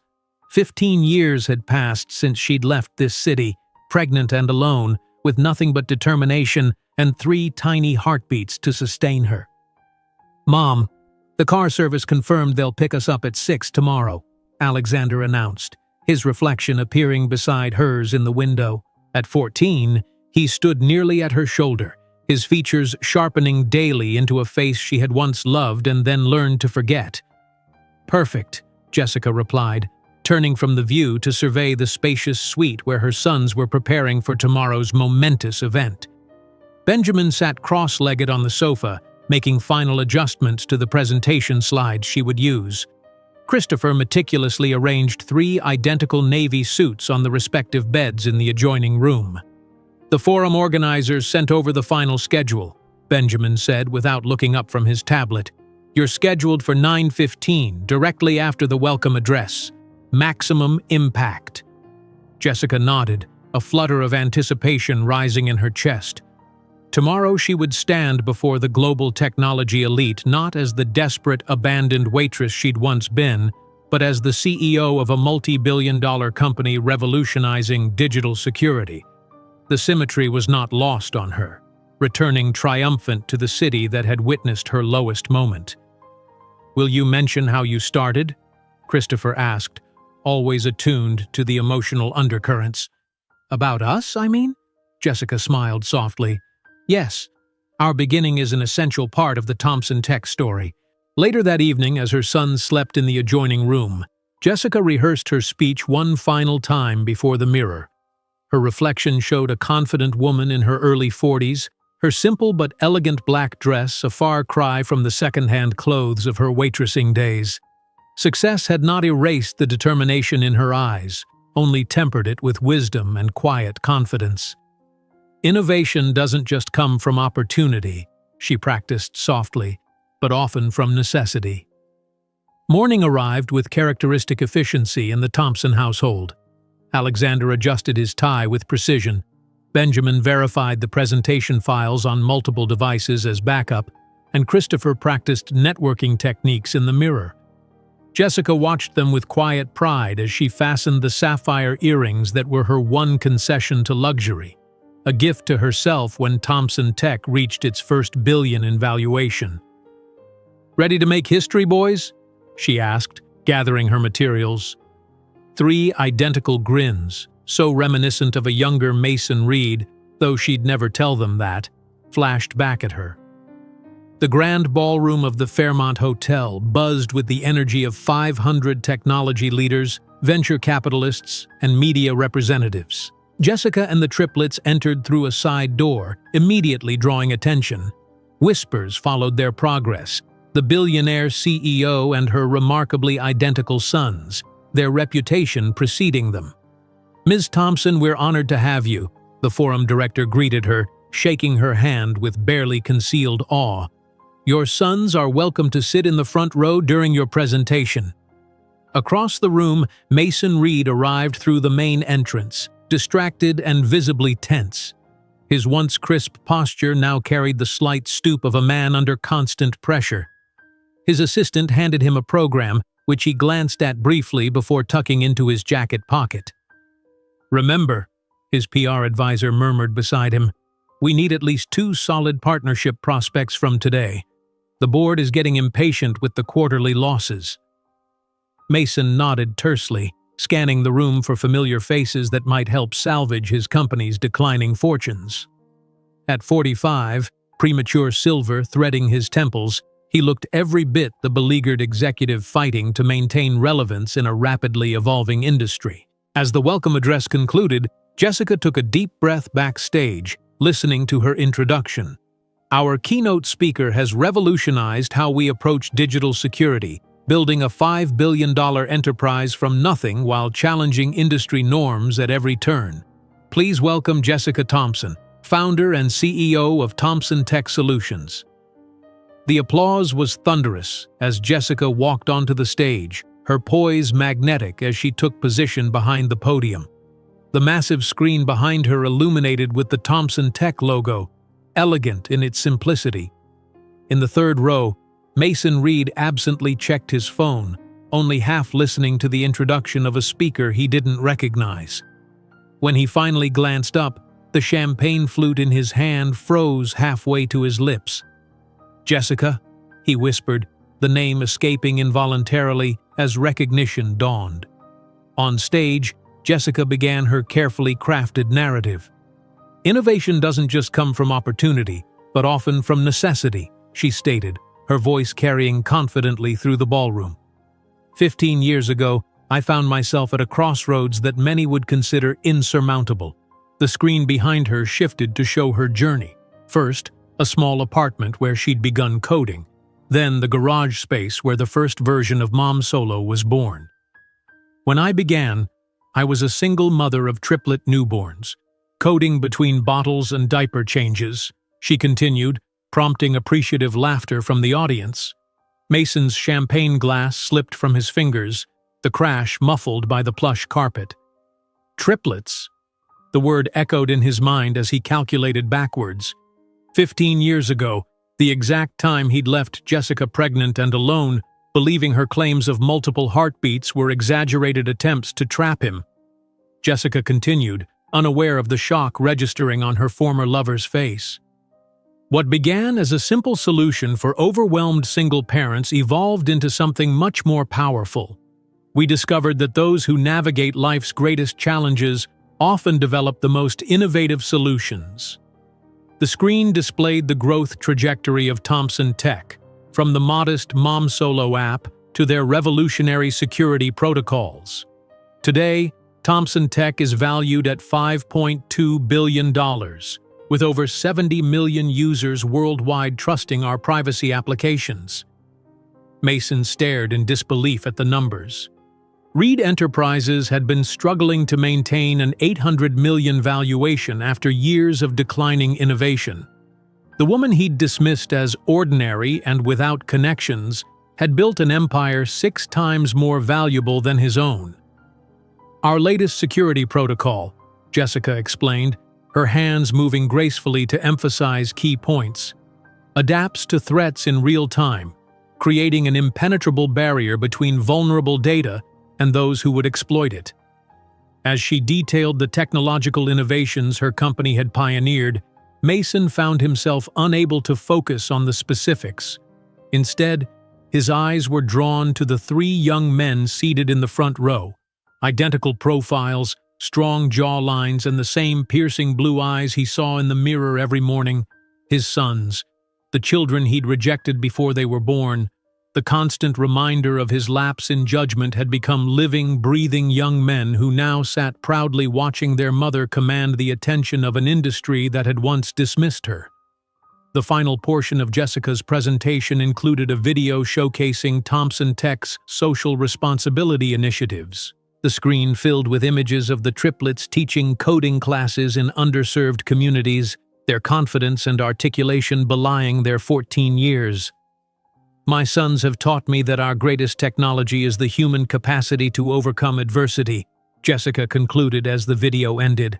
"At Thomson Tech, we believe innovation should serve humanity's best interests, not exploit its vulnerabilities." The applause was immediate and sustained as the triplets joined their mother on stage. The visual impact was striking. 3 young men with identical features flanking the woman who had raised them single-handedly while building a technological empire. Mason sat frozen in his seat, the ovation happening around him as if in another dimension. Everything he valued, success, recognition, legacy, stood embodied in the family he had discarded. The sons who should have carried his name were instead living testaments to Jessica's triumph over his cruelty. During the reception that followed, Mason tried repeatedly to approach Jessica, but she remained constantly surrounded by admirers and potential partners. The triplets moved through the crowd with surprising sophistication for their age, each demonstrating different but equally impressive social skills. Alexander engaged with financial executives, discussing market projections with uncanny insight. Benjamin captivated a group of engineers with his detailed knowledge of quantum encryption. Christopher effortlessly charmed everyone from waitstaff to tech moguls with his genuine interest and emotional intelligence. Mason watched from a distance, nursing a scotch and gathering courage. When he finally saw Jessica excuse herself and head toward the terrace for a momentary respite from the crowded ballroom, he seized his opportunity. The evening air carried a slight chill as Jessica stepped onto the terrace, taking a deep breath away from the constant conversation. She heard the door open behind her but didn't immediately turn, assuming it was one of her sons checking on her. "Jessica," a voice called, sending an unexpected jolt of recognition down her spine. She turned slowly, her expression transitioning from surprise to carefully constructed neutrality as she faced the man she hadn't seen in 15 years. For a brief, unguarded moment, the years collapsed between them. The handsome executive who had swept a waitress off her feet, now standing before her with unmistakable shock in his eyes. "Mason Reed," she acknowledged, her voice steady. What a surprise. He stood awkwardly, hands fidgeting with his tie and a nervous gesture she remembered from their brief time together. Up close, the years had not been as kind to him as to her. Stress lines carved deep around his eyes, and his once athletic frame had softened with the sedentary lifestyle of an executive under pressure. You look magnificent," he finally managed, his voice almost unrecognizable to himself. "I had no idea. Your success. The boys." "Alexander, Benjamin, and Christopher," she supplied, her tone professional but cool. "They're applying simultaneously to Harvard, MIT, and Stanford next year. All 3 received perfect scores on their preliminary exams." Mason swallowed visibly, his Adam's apple bobbing with emotion. "They're my sons." Jessica's gaze hardened slightly, the only indication that his words had affected her. "Biologically speaking, yes. Legally and in every other aspect that matters, no. You made that very clear. I was young, immature. We all make mistakes," Mason attempted, hearing the inadequacy of his words even as he spoke them. "No, Mason," Jessica interrupted calmly. "A mistake is forgetting an anniversary. What you did was a deliberate choice with permanent consequences." She paused, a small, ironic smile touching her lips. "You know what's interesting? Thompson Tech attempted to acquire a subsidiary of Reed Enterprises last year, but your board rejected our offer. They considered our valuation insufficient." Mason's face paled visibly. "That was your offer? The board didn't tell me. We've been having financial difficulties." "I know," Jessica replied simply. "Everyone knows. The market doesn't forgive decisions based on ego rather than vision." Before Mason could respond, Alexander approached from the ballroom. "Mom, the Microsoft representative wants to discuss the AI partnership," he said, then noticed the man standing beside his mother. "I'm sorry. I didn't mean to interrupt." "It's fine, Alexander," Jessica said softly.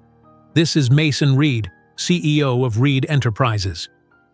The young man extended his hand politely, showing no recognition of the name. "Pleasure to meet you, Mr. Reed. I read about your company's challenges in the Financial Times recently. Fascinating case study on failure to adapt to market evolution." Mason felt the sting of the casual analysis, delivered in a voice that could have been his own at that age. Before he could formulate a response, the other two young men joined the group, completing the uncanny tableau of what might have been his family. "Mason, these are Benjamin and Christopher," Jessica introduced. The young men greeted him with the same polite distance, clearly having no idea of his true identity. The pain of being a complete stranger to his own flesh and blood hit Mason with physical force, leaving him momentarily breathless. "Jessica, could we speak privately? Please," he implored, desperation edging into his voice. "There's nothing to say that can't be said here," she replied firmly. "They deserve to know who I am," he blurted, louder than intended. The sudden outburst drew attention from nearby guests.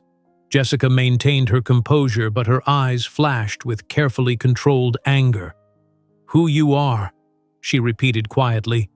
"You're the man who said I was common and worthless, that these three brilliant young men would be a constant reminder of your lapse in judgment, who deposited a check on my coffee table and suggested I abort your children because I would never be enough for your world." Her voice remained controlled but cut like glass. "Well, Mason, you were right about one thing. We don't belong in your world. We built our own world, much larger and more meaningful than yours ever was." While Jessica and Mason confronted their past on the terrace, the dramatic scene quietly unfolding, Mason Reed had no idea that this meeting was not just a revelation of what he had lost, but the beginning of a public dismantling that would shake the very foundations of the life he had chosen instead of his children. While Jessica and Mason confronted their past on the terrace, the triplets watched with growing comprehension, their identical faces processing the revelation at different speeds.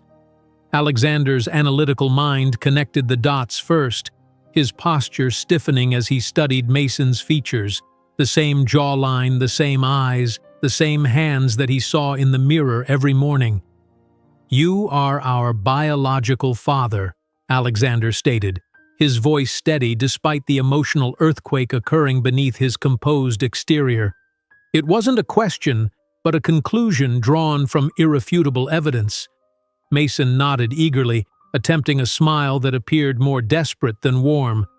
"I would very much like to get to know you all now. I know I made a terrible mistake, but it's not a mistake when you write a check to abort your own children," Benjamin interrupted, his typically reserved demeanor giving way to cold precision. His eyes, identical to Mason's, had none of the older man's pleading warmth, only calculation and judgment. Mason flinched as if struck. "I was young, scared, I didn't understand what I was giving up. Christopher, always the mediator, placed a supportive hand on his mother's shoulder. "Thank you for introducing us to this part of our history, Mom." He turned to Mason, his tone polite but definitive. "Mr. Reed, I appreciate your contribution to our conception, but I'm afraid you're 15 years too late for any meaningful role in our lives." A small crowd had gathered at the terrace doors, drawn by the unusual intensity of the conversation. Jessica noticed several people discreetly filming with their phones, and among them stood Madeline Chen, technology editor for the Wall Street Journal, her expression professionally neutral, but her eyes alert with recognition of a breaking story. "You see?" Jessica said quietly to Mason, her composure unbroken despite the public nature of the confrontation. "They don't need your approval or presence. They know exactly who they are and what they're worth." Mason stood frozen, the full magnitude of what he had discarded 15 years ago finally crashing down upon him. Before him stood not just the woman he had cruelly dismissed, but 3 exceptional young men who carried his blood but owed him nothing. "Please," he whispered, his voice cracking. "We could start fresh. I could—" "Your company is failing, Mr. Reed," Alexander interjected with brutal efficiency. "Is that why you're suddenly interested in family connections? Perhaps hoping to leverage our mother's success?" The color drained from Mason's face. "That's not— I wouldn't—" "Mom," Benjamin said calmly, "the Taiwanese delegation is waiting to discuss the Asia expansion. Shall we?" He deliberately turned his back on Mason, creating a physical barrier between his mother and the man who had abandoned them. Jessica nodded, allowing her sons to escort her back toward the ballroom. She paused only briefly, turning to deliver a final statement to Mason. "For 15 years you had every opportunity to be part of their lives. You chose not to be. That choice has consequences that can't be undone with an apology." As they walked away, Mason stood alone on the terrace, watching the family he might have had disappear into the crowd that eagerly parted for them. Inside, whispers had already begun circulating, fragments of the confrontation spreading through the gathering of influential tech leaders like wildfire. By morning, the digital world had transformed a private confrontation into public spectacle. The scene on the terrace, captured by multiple attendees, exploded across social media and tech news sites. Headlines appeared with devastating speed. CEO of Reed Enterprises exposed as absent father of Thompson Tech heirs. Tech's most inspiring success story takes new turn. Thompson triplets confront biological father. Billionaire who rejected family now faces company collapse. Mason awakened to his phone buzzing incessantly with notifications. His PR team had sent 37 urgent messages overnight. The stock tracking app showed Reed Enterprises shares down 11% in pre-market trading. By market open, the drop had accelerated to 17% as investors reacted to both the personal scandal and what it revealed about his judgment. In his Manhattan penthouse, Mason sat on the edge of his bed, scrolling through the coverage with increasing horror. The narrative forming online was devastating. The cold-hearted executive who had abandoned his pregnant girlfriend and rejected his sons contrasted with the extraordinary woman who had raised brilliant children while building a tech empire. Every publication seemed to feature side-by-side photos. Mason looking haggard and desperate on the terrace. Jessica poised and confident on stage with their sons. His phone rang. His latest fiancée, a 25-year-old socialite who had been in Paris during the conference. "Mason, what the hell is happening? My friends are sending me links about children you abandoned? Is this true?" Before he could formulate a response, another call came in. The chairman of his board. "Emergency meeting at 10. Don't speak to anyone until then." The cascade continued throughout the morning. Potential investors canceled meetings. Current partners requested clarification calls. His sister, with whom he maintained a distant relationship, texted simply, "How could you?" Desperate to control the narrative, Mason ordered his assistant to send an extravagant flower arrangement to Jessica's hotel suite, along with a handwritten note expressing regret and requesting a private meeting. Within an hour, the arrangement was returned to the lobby, the note unopened. Next, he attempted emails to Thompson Tech's corporate address, crafting careful messages about bridging the past and exploring synergies between our companies. The responses came from Lisa, Jessica's executive assistant. Ms. Thompson appreciates your correspondence but is not available for discussion. By afternoon, Mason's desperation reached new heights. He sent 3 custom-made watches to the hotel, one for each son, with notes highlighting their shared genetic traits and expressing pride in their accomplishments. These too were returned with a formal note: "The Thompson family respectfully declines your gifts." 3 days later, as the media frenzy showed no signs of abating, Mason received a FedEx package at his office. Inside was a formal correspondence from Jessica's legal team, a comprehensive file documenting every attempt he had made to contact his sons over the past 15 years. The file contained a single sheet of paper. It was blank. Attached was the original check he had left her 15 years ago, never cashed, with a simple note in Jessica's handwriting: "Returning this. We never needed it." The message was clear. She had kept receipts of his absence, documenting the complete void where his fatherhood should have been. The uncashed check, the physical embodiment of his callous dismissal, had been preserved as evidence rather than destroyed in anger. Mason hired private investigators to discover more about his sons, desperate for any information that might help him forge a connection. The reports that came back only deepened his sense of loss. Alexander was a national chess and mathematics champion, his strategic thinking already the subject of academic case studies. Benjamin had developed a neural translation program that outperformed Google's in certain language pairs. Christopher led a foundation teaching technology to children in shelters, the same foundation to which Jessica donated millions annually.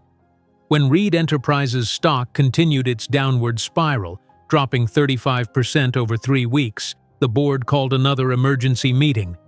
Mason sat at the head of the conference table, surrounded by grim faces and accusing eyes. "The damage to our brand is incalculable," the chief marketing officer reported. "We're seeing contract cancellations from female-led companies and family-oriented businesses. The Thompson contrast is killing us." "This will pass," Mason insisted, his voice lacking conviction.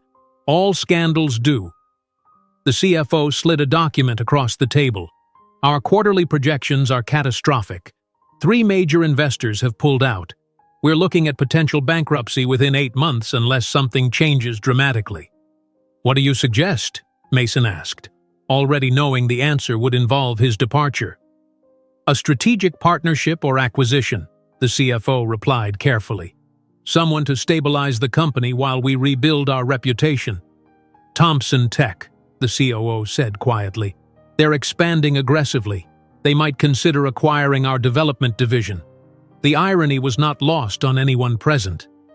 Mason's abandoned family now represented Reed Enterprises' best hope for survival. As Reed Enterprises began seriously considering bankruptcy, Mason made a desperate decision. Without calling ahead or requesting an appointment, he appeared at the Thompson Tech campus in San Francisco, offering the security guard a $100 bill. "I just need 5 minutes," he pleaded, his designer suit wrinkled from the red-eye flight. "Please tell Ms. Thompson that Mason Reed is here regarding an urgent business matter." The guard, recognizing him from the news coverage, called upstairs with obvious skepticism. To Mason's surprise, after a brief conversation, he received a visitor badge. "33rd floor, Mr. Reed. Ms. Thompson will see you." The elevator ride gave Mason time to compose himself, to prepare arguments that might appeal to Jessica's business sense, if not her forgiveness. He rehearsed figures, synergy potentials, market advantages, anything that might keep her attention long enough to establish some connection. Jessica's executive office was everything his was not. Spacious and filled with natural light, the walls adorned with photographs documenting the triplets at various ages and stages of Thompson Tech's growth. Each image represented a memory he had forfeited, a milestone he had missed. Jessica sat behind a modern desk, her posture relaxed but professional. She might have been meeting any executive in difficulties, her expression revealing nothing of their shared history. "What can I do for you, Mason?" she asked, her tone businesslike. Mason had prepared a sophisticated pitch about strategic acquisition and market complementarity. Instead, raw truth tumbled out. "I'm here to beg. Not just for me, but for Reed Enterprises. We have 3,000 employees who will lose their jobs. We need an investor, an acquisition, anything." Jessica studied him silently, her gaze penetrating. "You didn't come here for your employees. You came because you finally realized what you lost. Not just 3 brilliant sons, but the opportunity to be part of something truly meaningful." Mason lowered his head, defeat evident in every line of his body. "Yes, you're right. I can ensure your employees will have opportunities," Jessica said, making a few notes. "I'll forward your situation to our acquisitions team." She paused, considering her next words carefully. "As for you personally, I don't feel anger, Mason. That might surprise you, but your absence strengthened us. The boys grew up knowing their worth doesn't depend on validation from men who can't see beyond their own ego." "And now?" Mason asked, his voice barely audible. "Will I never know them?" Jessica sighed. "That's entirely up to them. They're young adults making their own decisions. I've made it clear I'll respect whatever choice they make. I suggest you do the same, for the first time." 3 months later, Thompson Tech acquired the development division of Reed Enterprises, retaining 97% of the employees. Mason Reed was removed by the board, walking away with a fraction of what the company had once been worth. One afternoon, as Mason cleared out his office, he received an email from Christopher Thompson, not Reed, inviting him for coffee. It wasn't forgiveness or acceptance, just an opportunity to meet the man who had contributed his DNA. That same day, Jessica accepted the National Innovation Award, becoming the first self-taught woman to earn such an honor. In the audience, her 3 sons gave her a standing ovation as she shared her final message. "Our value is never determined by those who fail to see us, but by the courage to move forward when we're told we're not enough. The greatest innovation we can create isn't found in code or algorithms, but in building a legacy of dignity and purpose that defies all expectations."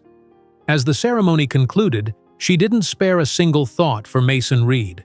Her life was complete, filled with accomplishment, purpose, and the love of 3 extraordinary young men who had never needed a father to become exceptional men. Meanwhile, Mason sat alone in his now modest apartment, holding a picture frame containing a photo of the triplets he had downloaded from the internet, contemplating the empire he had rejected before he even knew it could exist. Meanwhile, Mason sat alone in his now modest apartment, holding a picture frame containing a photo of the triplets he had downloaded from the internet, contemplating the empire he had rejected before he even knew it could exist. The morning light filtered weakly through the blinds of Mason's Upper East Side apartment, now a far cry from the sprawling penthouse he'd occupied just months earlier. The downgrade had been necessary after the board's generous severance package proved less substantial than expected once his debts were settled. He placed the framed photo on his coffee table next to the morning's Financial Times, whose headline announced Thompson Tech's latest acquisition, a cybersecurity firm that would extend their reach into government contracts. The intercom buzzed, jarring Mason from his contemplation.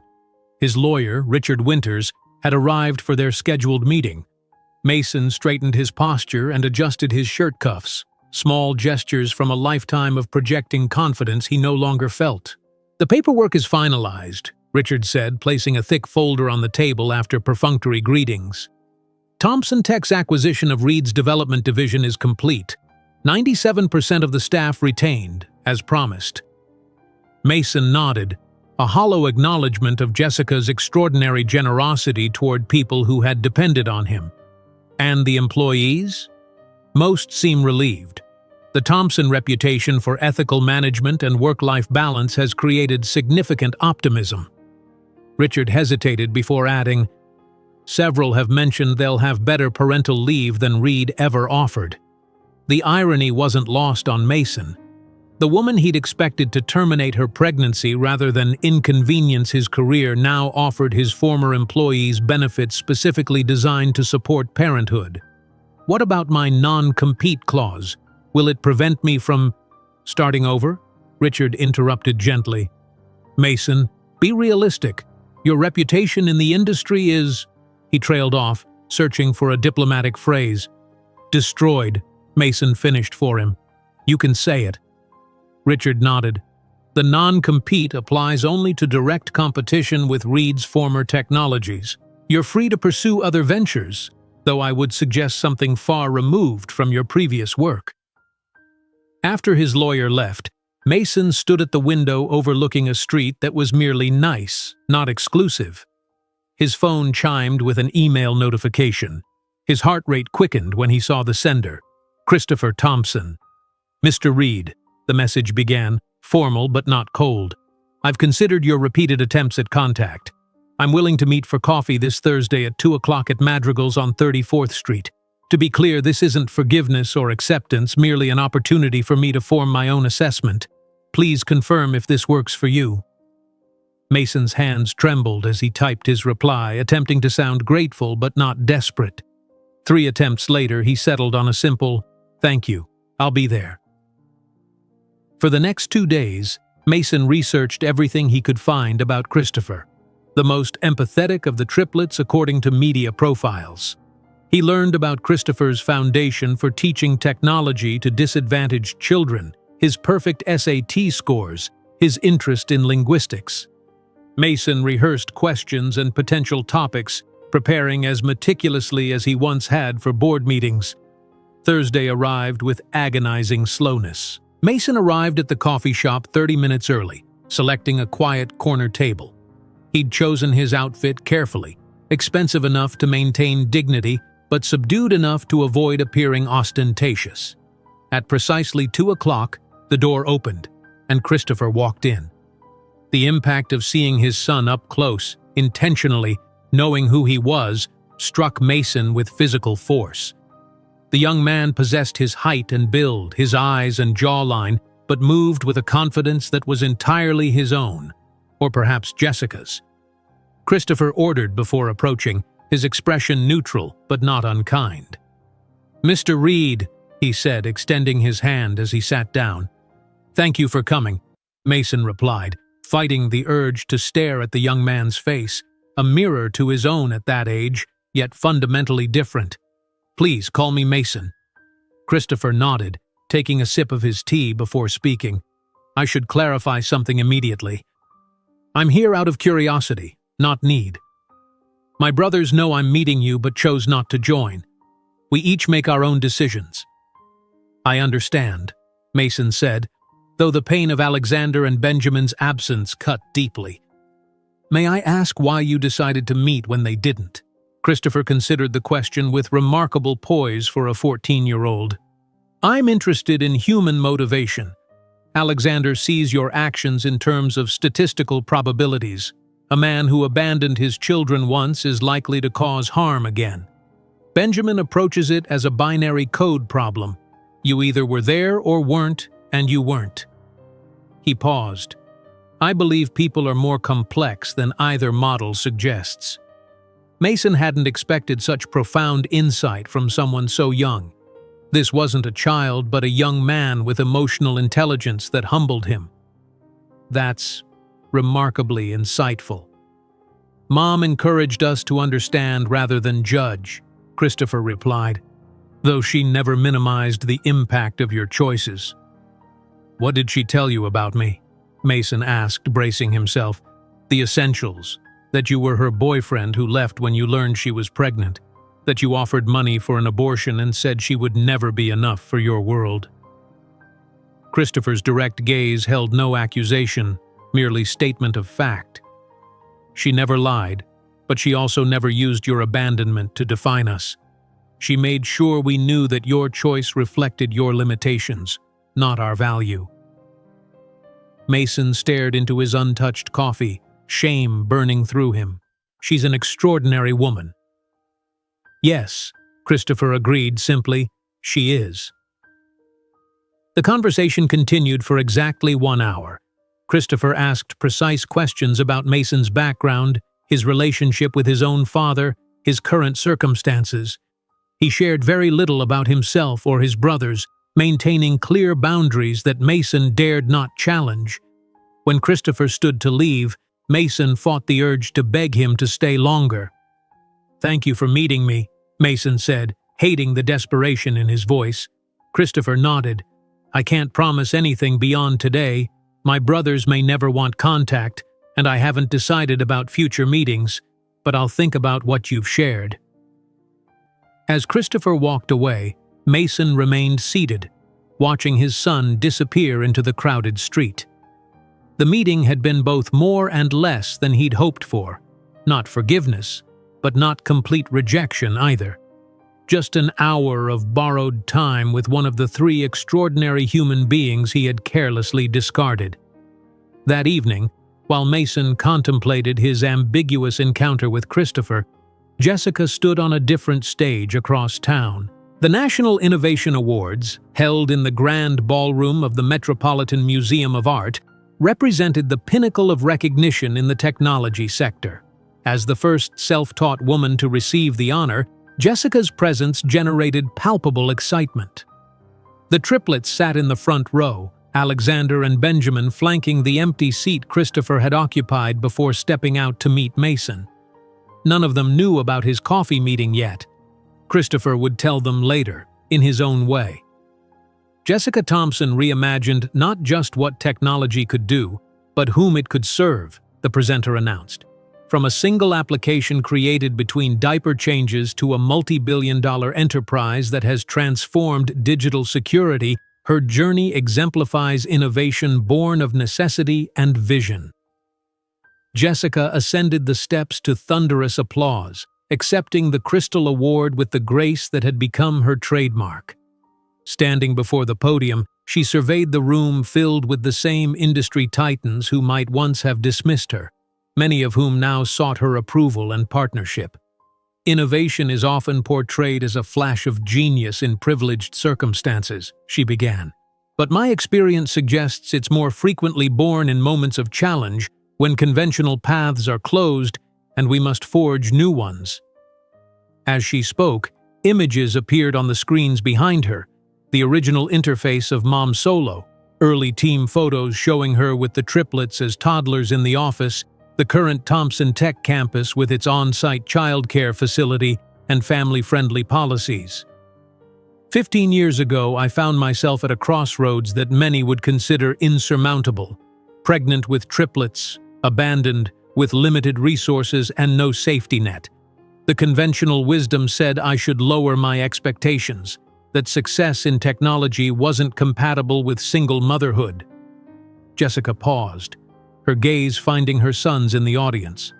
Alexander sat with perfect posture, pride evident in his usually stoic expression. Benjamin nodded slightly, acknowledging the journey they'd shared. Christopher's seat remained empty, his absence a silent testament to the complexity of healing and boundaries. Our value is never determined by those who fail to see us, but by the courage to move forward when we're told we're not enough. The greatest innovation we can create isn't found in code or algorithms, but in building a legacy of dignity and purpose that defies all expectations. The ovation that followed lasted nearly 2 minutes. Industry leaders who had once ignored her emails now stood in respect. Investors who had questioned whether a mother could lead a tech company now competed for her attention. Former competitors who had underestimated her now sought her mentorship. After the ceremony, surrounded by well-wishers and potential partners, Jessica didn't spare a single thought for Mason Reed. Her life was complete, filled with accomplishment, purpose, and the love of 3 extraordinary young men who had never needed a father to become exceptional men. Later that night, as the Thompson family returned to their hotel suite, Christopher quietly shared the news of his meeting with Mason.